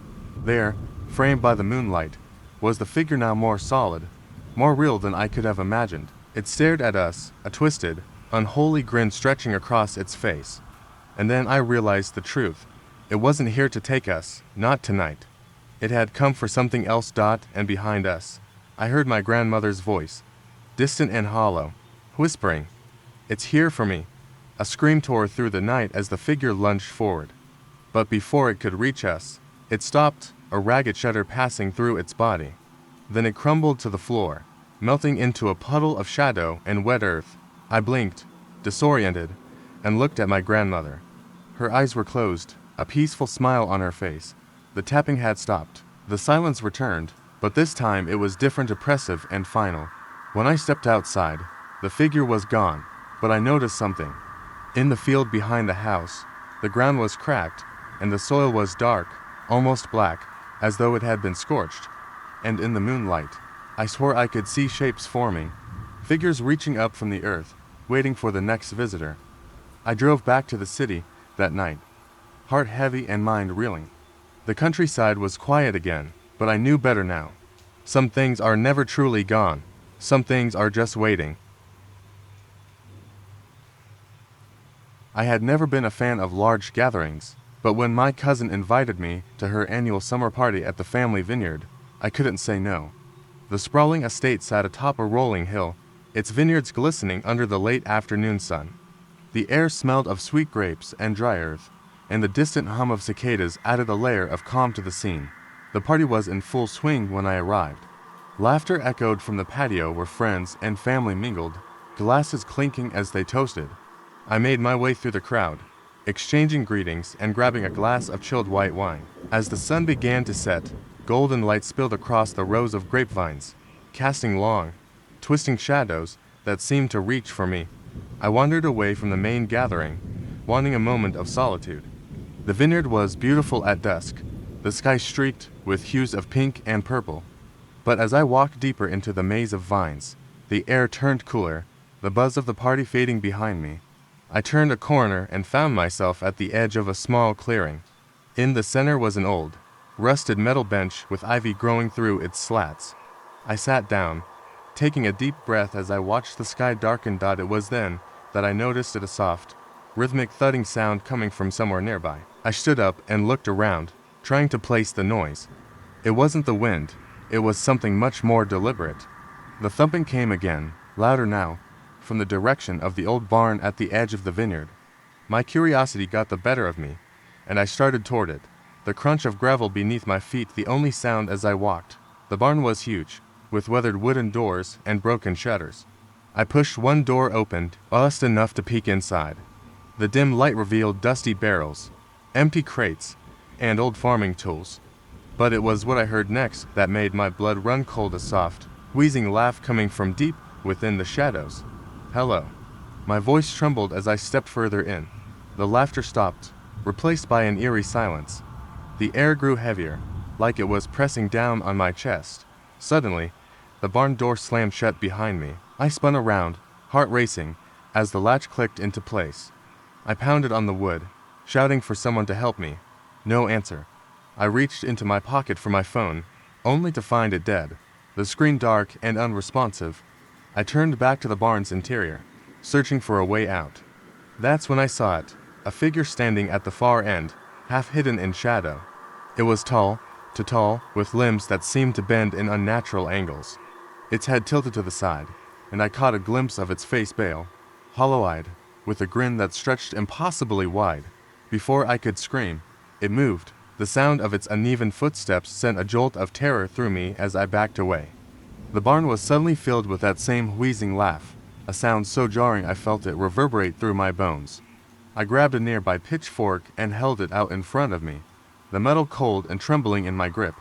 I charged at the figure, swinging with all the strength I had. The pitchfork sliced through the air and met nothing but thin, cold mist. The figure dissolved before my eyes, leaving only the stench of rotting grapes and the sound of the party outside. The barn door creaked open, and I stumbled out into the night air, gasping. The vineyard was quiet again, as if nothing had happened. But when I looked back at the barn, the window was dark, and I could swear I saw a pair of hollow eyes watching me from inside. I never spoke of it to anyone, but every year, when the summer party rolls around, I can't help but remember the night I heard that laugh and felt the icy touch of something that wasn't supposed to be there. I was out for a late-night stroll through the neighborhood, hoping to clear my mind after a long day. The streets were empty, the streetlights casting long, flickering shadows that danced across the pavement. It was the kind of night that felt a little too still, the kind of night when you know something's off but can't pinpoint what. I turned down a side street I hadn't walked down before. The houses here were older, with peeling paint and cracked shutters. The gardens were overgrown, wild ivy creeping up the walls like it was trying to pull the houses back into the ground. I felt a strange mix of curiosity and apprehension, but the quiet seemed inviting, so I pushed forward. I was about to turn back when I heard a soft, rhythmic thumping sound coming from inside one of the houses. My first thought was that it was just a creaky floorboard or an old appliance, but then I heard a voice.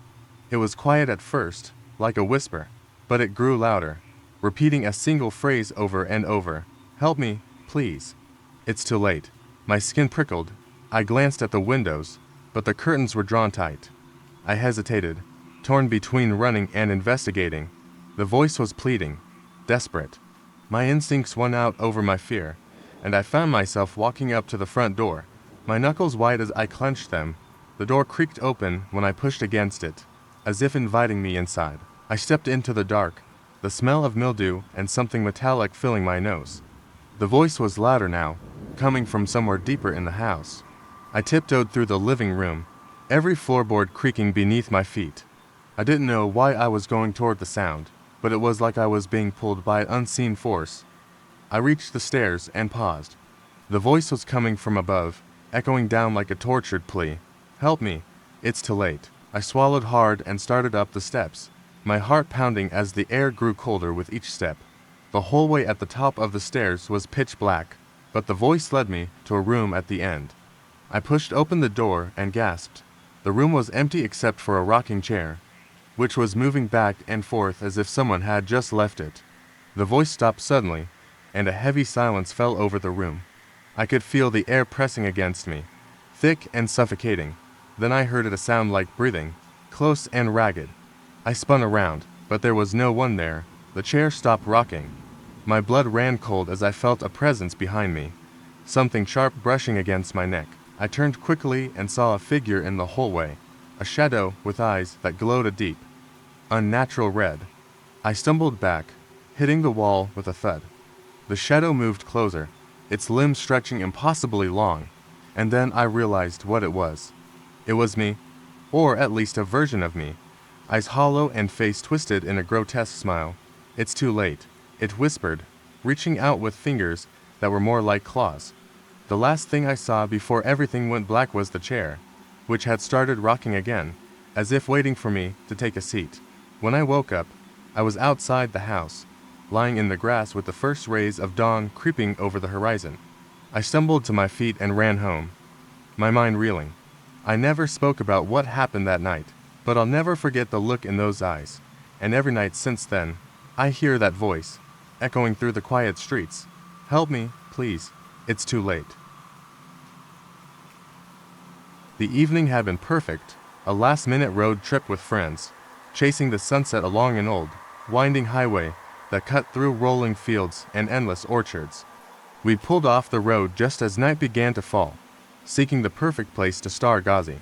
The clearing we found was surrounded by towering oaks and the scent of wildflowers, and we stretched out on blankets with our heads tilted up, drinking in the crisp air and the glittering night sky. That's when we heard the faint sound of music. It was soft at first, barely louder than the rustle of the wind.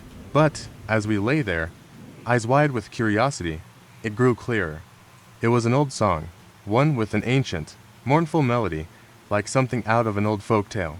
My friends exchanged puzzled glances, half-heartedly laughing it off as the wind-carrying sound from a distant festival or event. But when we stood up and looked around, there was nothing. Just trees, dark and still. I felt a chill slide down my back. Something about the way the music sounded so close but impossible to trace made my skin prickle. I turned to Sam, who was always the most skeptical of us, trying to convince myself it was nothing more than our imaginations. "Do you hear that?" I asked, voice barely above a whisper. Sam squinted into the dark. "Yeah, but it's probably just some old radio or something. Let's not make a big deal out of it." But when we looked down the dirt path leading to the clearing, we noticed the shadows seemed to shift. The song grew louder, moving from the murmur of a lullaby to a deep, harmonious hum that sent a wave of discomfort through me. The crickets had stopped chirping, the wind had stilled, and the world felt locked in place, holding its breath. I glanced at the others, who were now starting to look uneasy. Just as we were about to pack up and head back to the car, the song stopped. In the eerie silence that followed, a different sound reached our ears, a low, metallic scraping, like nails on a sheet of metal. I froze. It wasn't just the noise, it was the feeling. Something in the air had shifted, as though we were no longer alone. "Let's go," Sam said, voice trembling. We grabbed our things, half running back the way we came, the hairs on my arms standing on end. We reached the car, our laughter strained and nervous as we tried to convince each other that nothing was wrong. We pulled out, the headlights cutting a path through the darkness. But, as we passed the edge of the clearing, I glanced in the rearview mirror and caught my breath. A figure stood at the edge of the path, half shrouded in shadows. Its silhouette was humanoid but distorted, as if it had been carved out of the night itself. Its head tilted in our direction, and for a moment, I thought I saw its mouth curve into something that almost resembled a smile. My heart pounded in my chest, and I slammed the gas pedal to the floor. The figure disappeared from sight, but I couldn't shake the feeling that it was still there, following. The road seemed to stretch on forever, the trees whispering secrets as we sped past them, the sense of being pursued growing stronger. When we finally reached town, the streetlights felt like a promise of safety. We stopped at a diner and tried to calm down, sipping on cheap coffee that did nothing to chase away the fear. It was only when we looked out the window at the dark stretch of road behind us that we saw it again, just for a second. The figure, standing at the edge of the woods, watching. The waitress at the counter glanced at us, her eyes shadowed with a knowing look.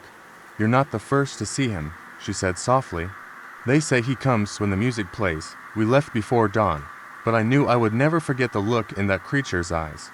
It was as though it had been waiting for us, and now, I was certain that it would always be there, just out of sight, waiting for the next song to begin. It was supposed to be a simple day trip to the old amusement park, long forgotten and left to the elements after the fire that shut it down years ago. My friends and I were always up for a bit of mischief and adventure. So, when we heard the place was still standing, we decided to go check it out. The sun was high, the air crisp with a hint of autumn, and we felt invincible as we parked our car on the cracked pavement and stepped through the rusted gate. The park was a maze of half-collapsed rides and faded attractions, their colors peeling and names barely visible beneath layers of grime. We explored for hours, climbing into the derelict roller coaster, peering into the hollow eyes of animatronic animals in the old petting zoo, and laughing like kids again. The air carried a sense of nostalgia, tinged with something else, something heavy, that clung to our skin. As the sun began to set, a chill settled over the park. It was just past 6 p.m., and shadows stretched across the ground, twisting and bending with the wind. We were on the Ferris wheel when it happened. The creaking of the metal, once a reassuring sound of the ride, grew louder, sharper, as if the wheel was straining under some unseen weight.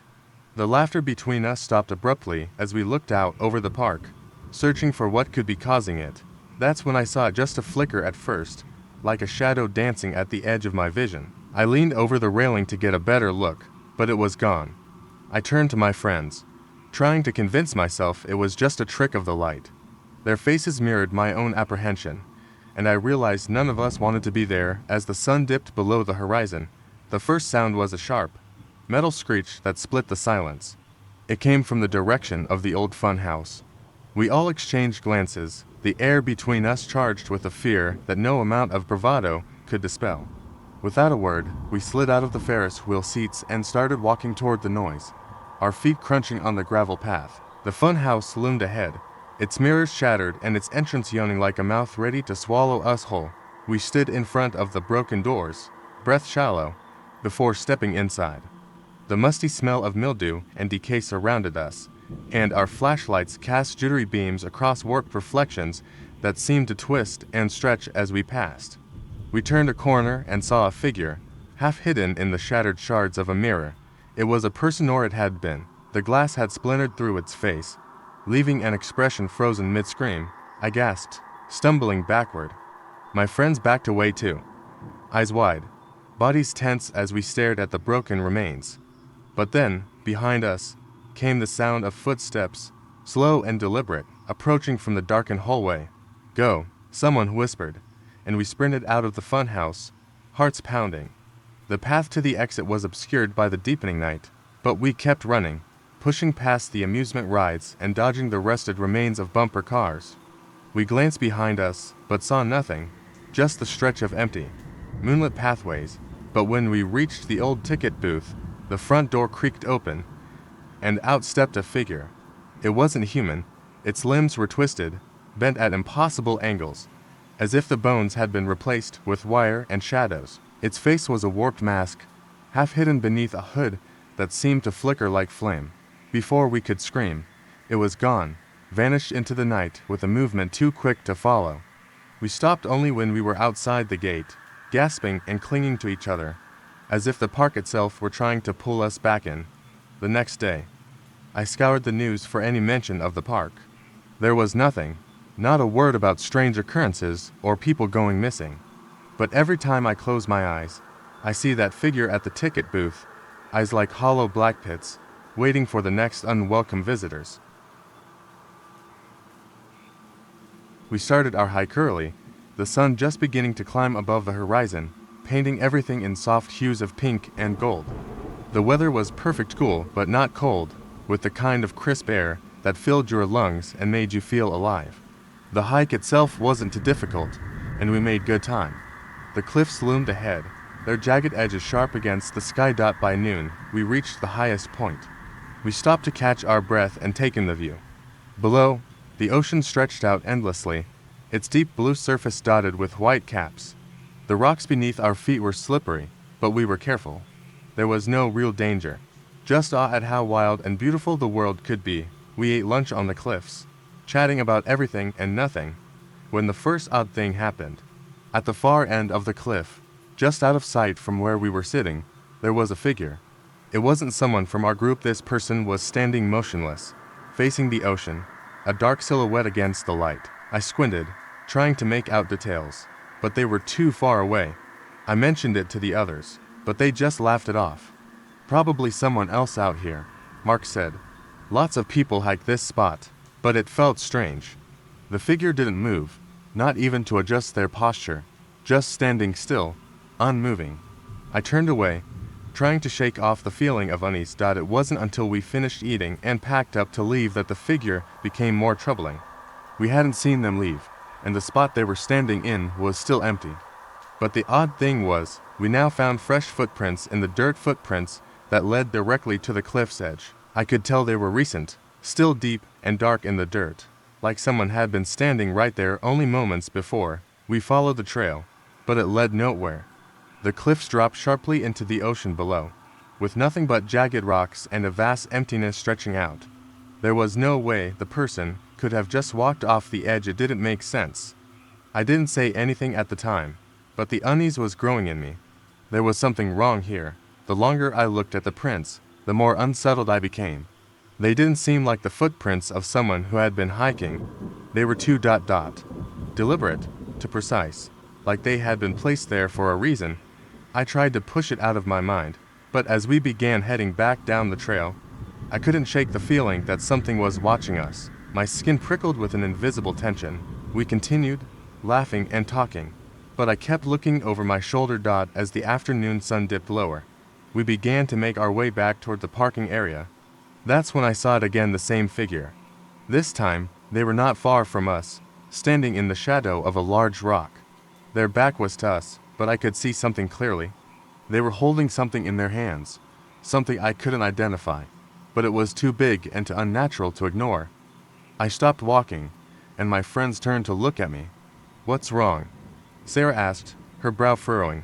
"There's someone over there," I said, pointing. But when I looked again, the figure was gone. The space was empty.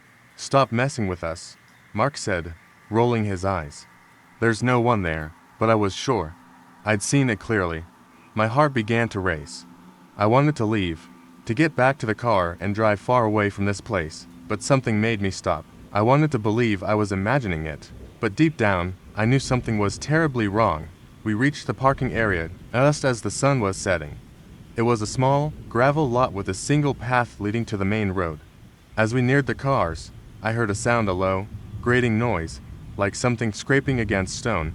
I turned around quickly, but there was nothing behind us except the dense trees and the empty, silent cliff. But then, I heard something else, a voice. It was faint, carried by the wind, but it was unmistakable. The voice was saying my name. I froze. It wasn't one of my friends. It was a voice I didn't recognize, soft but clear, as if it had been waiting for me to hear it. "Don't leave." I snapped around to face my friends, but they were already piling into the cars, unaware of the chill that had run down my spine. I didn't tell them what I'd heard. I didn't want to sound crazy. I just wanted to get out of there. We left the cliffs, the strange voice still echoing in my mind. The car ride back was quiet, everyone too exhausted to talk.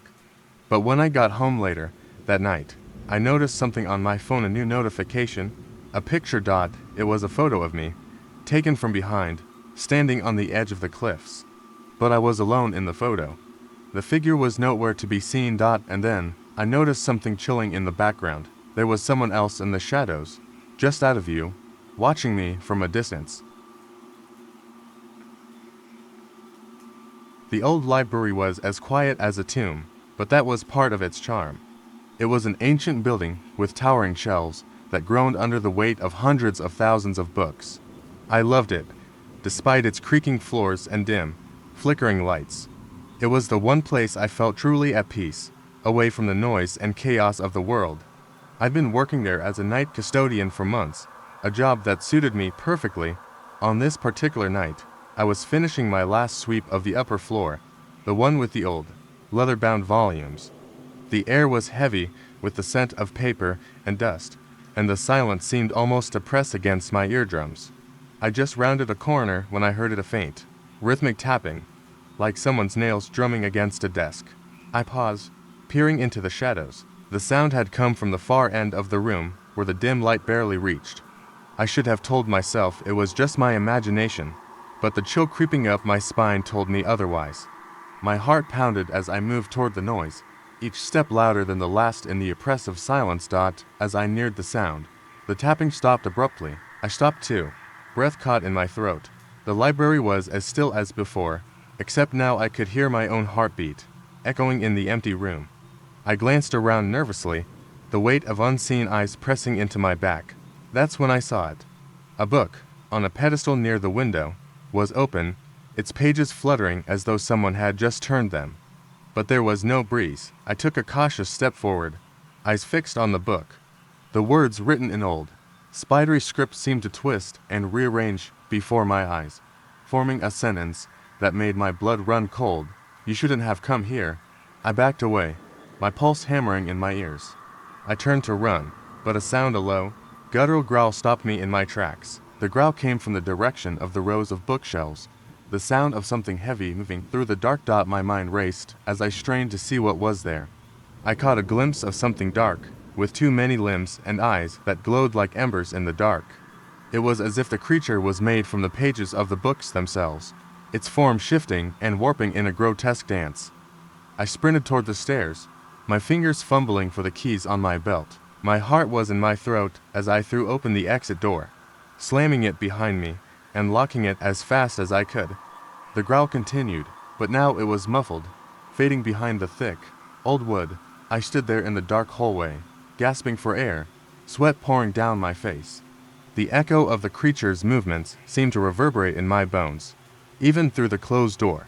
I stumbled back, barely keeping my balance, and caught my reflection in a window. My eyes were wide, my pupils dilated, but then I saw it, a shadow, dark and thin, creeping across the glass from the inside. My pulse skyrocketed as I felt an icy, bony hand rest on my shoulder. I whipped around to find no one there. The library was silent again, but I knew better now. It was waiting, watching, and it knew my fear. I stumbled toward the exit, never taking my eyes off the dark windows. That night, I learned the hard way that some places keep their secrets locked between their pages, waiting for a visitor foolish enough to read them, and I was never going back. The old amusement park had been closed for years, a skeletal reminder of better times. I never thought I'd visit it, but when my friends suggested sneaking in for a midnight adventure, I couldn't say no. We slipped through a hole in the rusted chain-link fence, the moon casting eerie shadows over the empty rides. The air smelled of damp earth and metal, like a place that had been forgotten by time. The Ferris wheel loomed overhead, its seat swaying slightly in the breeze. I could almost hear children's laughter carried away on the wind. My friend Jesse, ever the brave one, dared me to climb into one of the seats. I laughed, but I did it. The iron was cold under my fingertips, the paint flaking away as I climbed. As I settled into the seat, I noticed the silence. It wasn't the kind of silence you'd find in a forest or an abandoned house. This was heavier, like the park itself was holding its breath. Then I heard a faint, mechanical whirring. The Ferris wheel shuddered as if an unseen force was trying to turn it.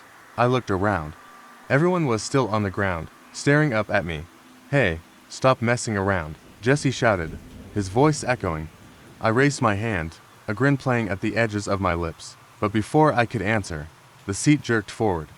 My heart stopped as the wheel began moving, creaking and groaning. I reached for the safety bar, but it snapped shut on its own, trapping me in place.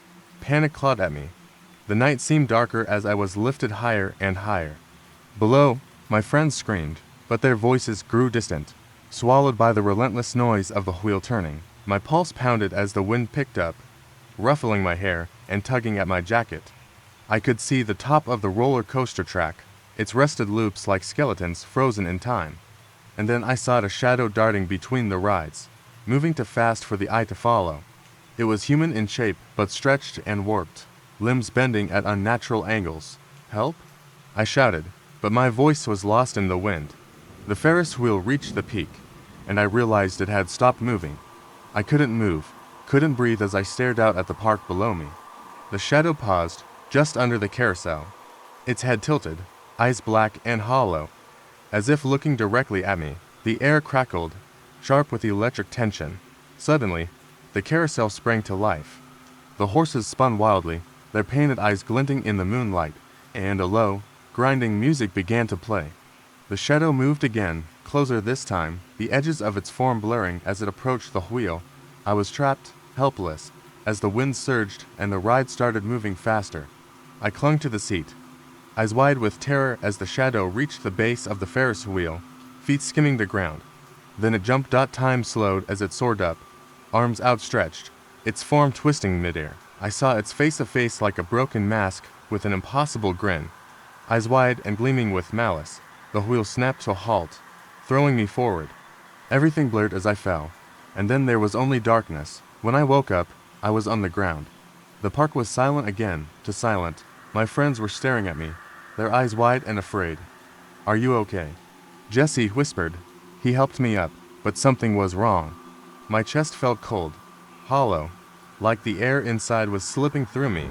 "I think so," I said, but I couldn't stop shivering. And then I looked down. My shadow wasn't mine.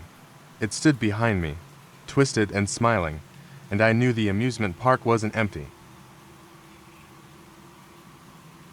I never thought I'd find myself in this situation, but here I am, sharing a story that still keeps me up at night. A few years ago, my friends and I rented a cabin for a weekend getaway. It wasn't an extravagant place, but it was tucked away in a secluded part of the forest, far from civilization. Perfect for a group of friends looking to disconnect. We arrived just as the sun was setting, the air crisp with the scent of pine. We settled in, made ourselves comfortable, and as evening fell, we gathered around the fireplace. It felt perfect, but things began to feel off.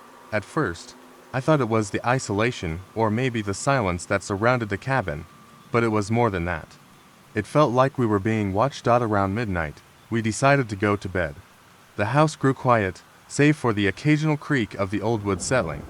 I lay there, staring at the ceiling, trying to push away the sense of unease that gnawed at me.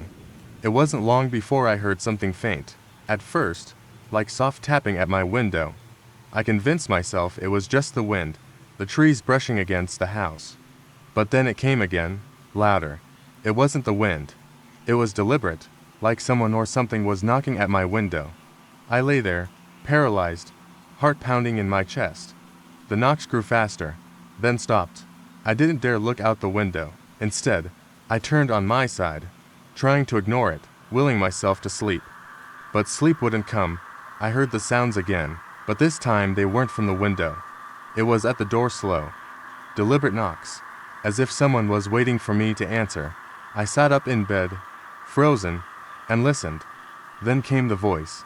"Let me in." It was faint, like a whisper carried by the wind. My breath caught in my throat. I wasn't sure if it was real, but it felt like it was coming from right outside my door. My heart raced. I couldn't move. I couldn't even breathe. The voice came again, this time more insistent. "Let me in." I finally worked up the courage to peek through the crack in the door, but there was nothing. No one. Just the dark, empty hallway. Still, I couldn't shake the feeling that something was out there. The next morning, I didn't mention anything to the others. They were all still sound asleep when I woke up, so I kept my nerves to myself. But as we sat around the breakfast table, one of my friends, Laura, spoke up. "I heard something weird last night," she said, her voice shaky. Like, knocking at my window. It was like someone was outside. I thought I was just imagining it, but now I'm not sure. The others exchanged uneasy looks, but no one said much. I couldn't believe it. I wasn't the only one. Later that day, we decided to take a walk in the woods to clear our heads. We spent hours hiking, but the whole time I couldn't shake the feeling that we weren't alone. It was the way the trees seemed to close in around us, the unnatural silence that seemed to follow us wherever we went. It wasn't normal. That evening, we sat around the fire again, trying to enjoy the night. But the strange feeling lingered, like an invisible presence watching us. When we went to bed, I tried to sleep, but my mind wouldn't quiet. I kept hearing things outside, the same tapping, the same whispering. It was like it was trying to get in. But what terrified me the most was when I heard someone whisper my name. It was clear as day. I jumped out of bed, heart hammering, and rushed to the window. There was nothing there. The woods were silent, unnervingly so. I wanted to leave, but I didn't want to alarm anyone. I couldn't explain it. I had to stay calm. The next morning, we packed up early. None of us spoke much, but there was an unspoken understanding. We were all on edge, and none of us wanted to stay another night. As we walked to the car, I glanced back at the cabin. That's when I saw at the front door. It was wide open. We had all locked it the night before. I didn't wait to investigate. We piled into the car and drove off in a hurry. But, as we left the woods behind, I noticed something strange in the rearview mirror, just for a second. A figure standing at the edge of the tree line, watching us. I don't know who or what it was, but I'll never forget the feeling. It was like we were being followed, watched by something that wasn't quite human. After that weekend, I tried to forget it. I told myself it was all in my head, just a trick of the mind. But when I looked at the photos we took during the trip, I saw something odd. In the background of one of the pictures, standing at the cabin's doorway, was a shadowy figure, just out of focus, and it wasn't any of us. To this day, I don't know what we encountered. But I know one thing for sure, whatever it wasn't human. I've always been the skeptic in the group. Ghosts, monsters, all that stuff, never bought into it. But what happened to me that weekend changed everything. I still can't explain it. A few friends and I rented a cabin in the woods for a weekend getaway.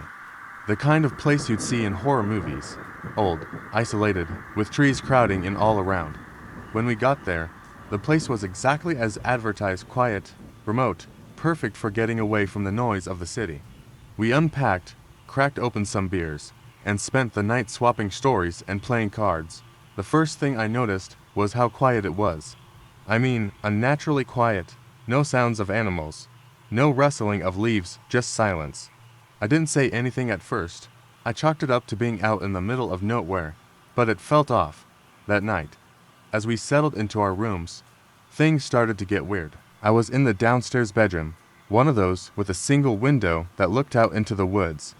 The others were upstairs, but I couldn't shake the feeling that I wasn't alone. It wasn't just a normal feeling of being watched. It was as if something was waiting for me. Around 2 a.m., I woke to a loud bang. It sounded like something hit the side of the cabin. I sat up, heart pounding, and listened. The wind was howling outside, but it wasn't that, it was something else. Then came the soft scratching sound, like nails on the wood. It came from just outside my window. I lay there frozen, trying to convince myself it was just the wind or an animal. But the scratching continued, growing louder, more deliberate. I grabbed my phone, thinking maybe I could call someone, but the screen was blank. No signal. I had to check. I slowly got out of bed and tiptoed to the window, my heart racing. I peeked outside, but all I could see was darkness. No movement, no sign of anything that could have made the noise. I was about to turn away when I saw a shadow, just at the edge of the trees. It didn't move like a person, more like a cloud shifting unnaturally in the night. My stomach dropped. I quickly pulled away from the window and ran back to the bed, locking the door behind me. I tried to tell myself it was nothing. Maybe it was the wind. Maybe my mind was playing tricks on me. But I couldn't shake the feeling that something was out there, waiting. The next morning, I didn't say anything to my friends. I figured it was just a bad night, and maybe they'd think I was overreacting. But then one of them, Sam, mentioned something strange. I don't know, but last night, I thought I heard something tapping on my window, he said, looking around at us. I thought it was a branch at first, but it sounded like someone knocking. My blood ran cold. I wasn't the only one. That afternoon, we all decided to hike to the nearby creek to clear our heads. It was a peaceful walk, but I couldn't shake the sense that something was following us. Every time I turned around, the woods seemed to close in a little more. I told myself it was just my nerves, but the feeling stayed with me. We returned to the cabin later that day, and things felt off. The air felt thick, like we were being watched. We were sitting in the living room when we heard the sound of footsteps on the porch, slow and deliberate. We all froze. Sam stood up, walking to the door. It's probably just an animal, he said, but his voice was shaky. He opened the door. No one was there, but that wasn't the worst part. The door had been left ajar when we arrived. But now, the door was slightly pushed open. It was as if something or someone had been waiting for us to leave the room before making its move. We didn't stay much longer after that. We packed our things and left as quickly as we could. It wasn't until we were safely back in town that I thought to check my phone. Still no signal. But the real kicker came when I saw the pictures I'd taken earlier of the cabin. One of the photos was blurry, taken from the window of my room. In the background, just barely visible, was a face. A face peeking out from behind a tree, grinning, with eyes that didn't look human. To this day, I can't explain what happened. But I know one thing. Whatever was out there, it wasn't an animal. It was something else. Something that was waiting for us to leave so it could follow us. It's still out there. And I'm not sure if it's ever really going to leave. I was a night shift security guard at the old, abandoned building downtown. It used to be a grand hotel back in the 1920s, one of those places where the rich and famous would gather. But times changed, and it was long past its glory days. Now, it was just an empty skeleton, creaking and groaning with every gust of wind. The job was straightforward: patrol the building, check the security cameras, and make sure no squatters or vandals had moved in. Most nights, it was uneventful. Just me, a thermos of coffee, and the hum of fluorescent lights overhead. But that night was different. I had just finished my third loop around the building when I heard something. It was faint, a low, rhythmic tapping coming from somewhere above. I paused, straining to hear it better, and it stopped. I frowned. Maybe a pipe was rattling. Maybe a rat was skittering around. The place was falling apart. Anything was possible. But then I heard it again, louder this time, a knock that reverberated through the empty hallways. I darted down the corridor toward the source, my flashlight cutting a thin beam through the gloom. The sound led me to the ballroom on the top floor, where the air was thick with dust and the smell of decay. I hesitated at the doorway, the hairs on my neck standing on end. The ballroom had been stripped of all its grandeur long ago. Broken chandeliers hung like twisted metal skeletons, and the floorboards creaked under the weight of years of neglect. And then I heard it, a deep, guttural voice humming an old jazz tune. The same tune that had been the hotel's signature song in its prime. My breath caught in my throat. I knew I had to check it out. The voice was low, almost soothing, as if it was inviting me in. I stepped into the room, the beam of my flashlight catching on the cracked marble tiles and shattered glass. The voice stopped abruptly. Silence pressed down on me, suffocating and complete. I stood there, heart racing, waiting for something, anything, to happen. And then it did. The old record player, which I knew hadn't worked in decades, sputtered to life in the corner of the room. The haunting jazz tune filled the air, and a chill ran down my spine. I took a step forward, unsure whether I should investigate or flee. That was when I noticed it, a figure, sitting at the grand piano that had been gathering dust for years. It was a man. Or at least it looked like one. He was dressed in a 1920s suit, with a fedora pulled low over his eyes. He played the piano with one hand, the other dripped casually over the keys. I could see his face, now pale, almost translucent, with a smile that was too wide and eyes that glowed like embers. I should have turned and run. I should have screamed, but my feet were rooted to the spot, my body frozen with terror. He tilted his head, and the smile widened, revealing teeth that were too sharp and too many. "Join me," he whispered, the voice echoing in the empty room. Before I could move, the room plunged into darkness. The music stopped, and I felt something brush against my neck, a cold, invisible touch that made me gasp and stumble backward. My flashlight flickered, casting shadows that seemed to shift and reach toward me. I bolted out of the room, running down the hallway as fast as I could. I didn't stop until I was back at the front entrance, gasping for air and half expecting to feel the cold touch on my neck again. I looked back at the building, the grand facade now seeming sinister, even in the dull glow of the street lights. The front doors creaked open slightly, as if someone, or something, was watching me from inside. I never went back to that job after that night. No amount of money could convince me to return. But sometimes, late at night, I swear I hear that jazz tune drifting down the street. And I know that in that abandoned hotel, someone is waiting for me to come back.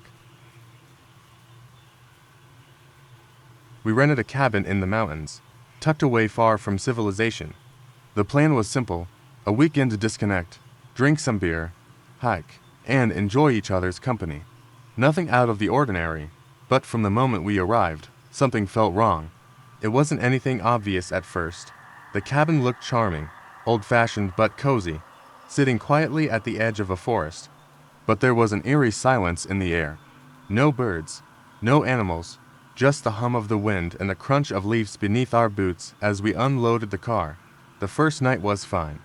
We drank, joked, and set up a campfire. The woods were dark around us, but we didn't think much of it. By midnight, everyone had retreated to their rooms, and I found myself lying in bed, staring at the ceiling. The wind was louder now, rattling the windows. I rolled over, trying to ignore the noise. That's when I heard it, a soft, distinct knock. It wasn't coming from the door, it was coming from the window. Tap, tap, tap. I froze, unsure if I'd imagined it. I lay still, listening for more. It came again. Tap, tap, tap. My heart raced, and I tried to convince myself it was just a branch tapping against the glass. But then came another noise, more unsettling, A slow dragging sound, as if something heavy was being pulled across the ground outside. I shot up, my breath shallow. The knocking had stopped, but the dragging sound continued, moving around the cabin, as though something or someone was circling us. I didn't know what to do. My phone had no signal, and I was too scared to go outside to check. I lay there, paralyzed, listening to the sound grow louder, closer. It was almost like it was testing the perimeter of the cabin, making its way around to each window. Then, everything stopped. The cabin went completely silent, and for a few minutes, I convinced myself it had been my imagination. I drifted off to sleep, exhausted from the fear. The next morning, I didn't mention the sounds to my friends. We went hiking, trying to shake off the unsettling feeling from the night before. But the woods had an oppressive atmosphere, and I couldn't stop looking over my shoulder.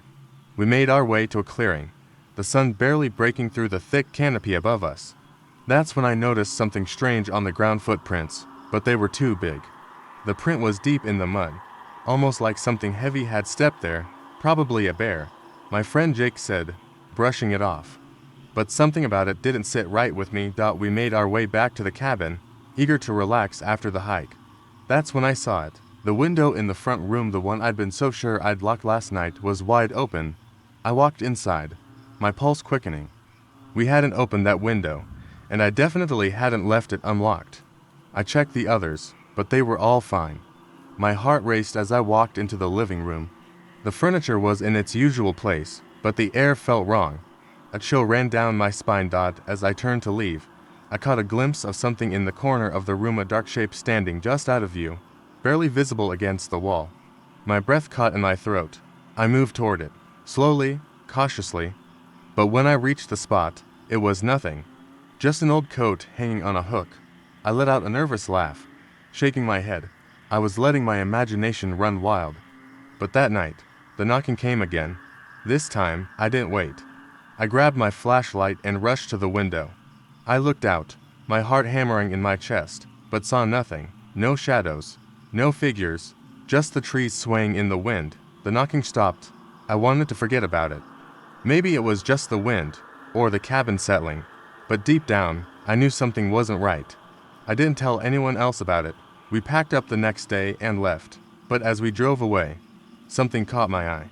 Just outside the woods, near the cabin, was a figure standing motionless, watching us leave. I blinked, and when I looked back, it was gone. Weeks later, I found something online.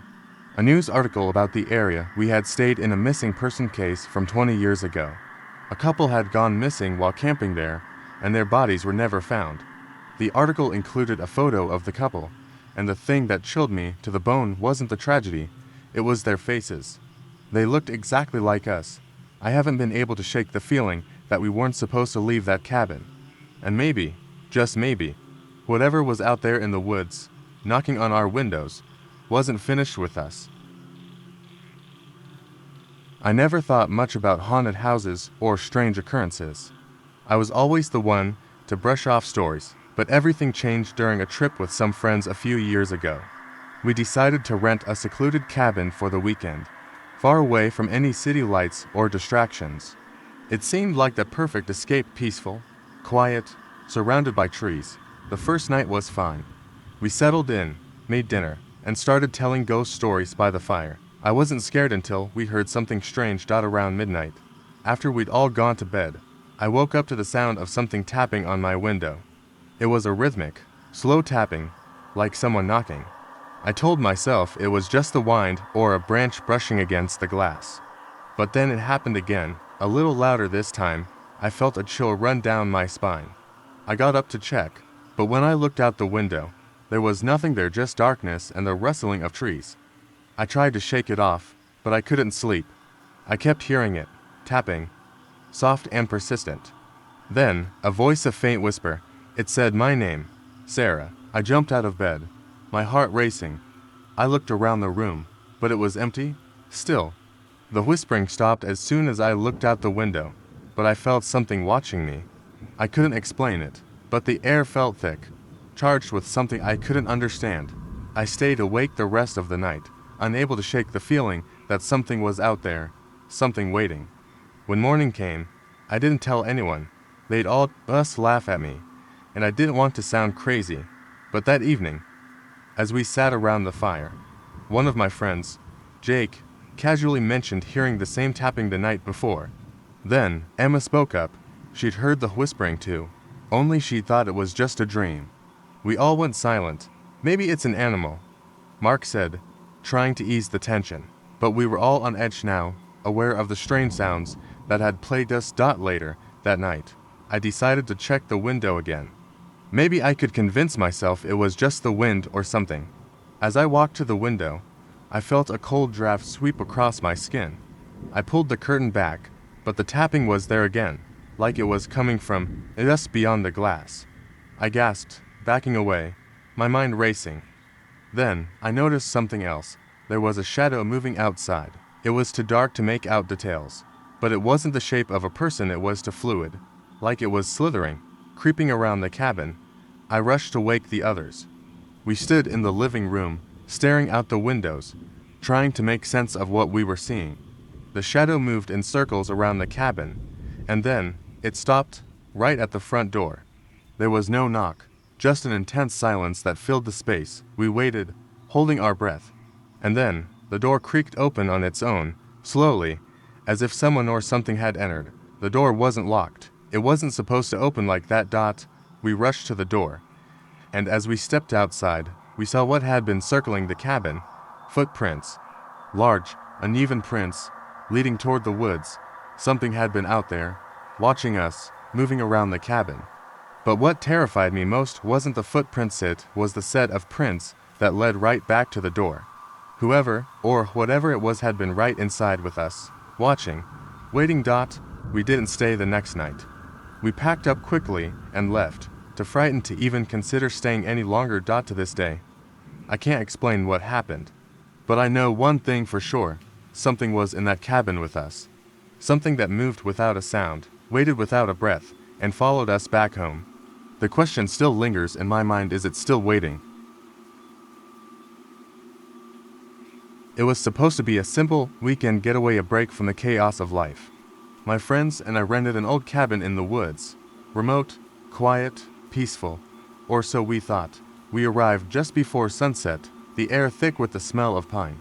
The cabin was small but charming, nestled between towering trees, the kind of place you see in postcards. The first night, we gathered around the fireplace, chatting about everything and nothing, enjoying the crackling of the fire. The wind outside was gentle, almost soothing, and we settled in for a comfortable night. But as the evening wore on, something strange started happening. It was subtle at first, just a chill in the air that crept in even though the fire was blazing. Then there was the sound of soft, scraping noise from somewhere deep in the house. It was faint at first, like nails on wood. I ignored it, attributing it to the old house settling. Then, the knock came. It was a soft tap on the door, almost imperceptible.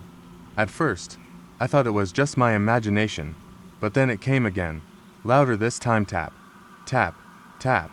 Everyone stopped talking. We all glanced at the door, confused. The knocking continued for several seconds before stopping abruptly. I froze.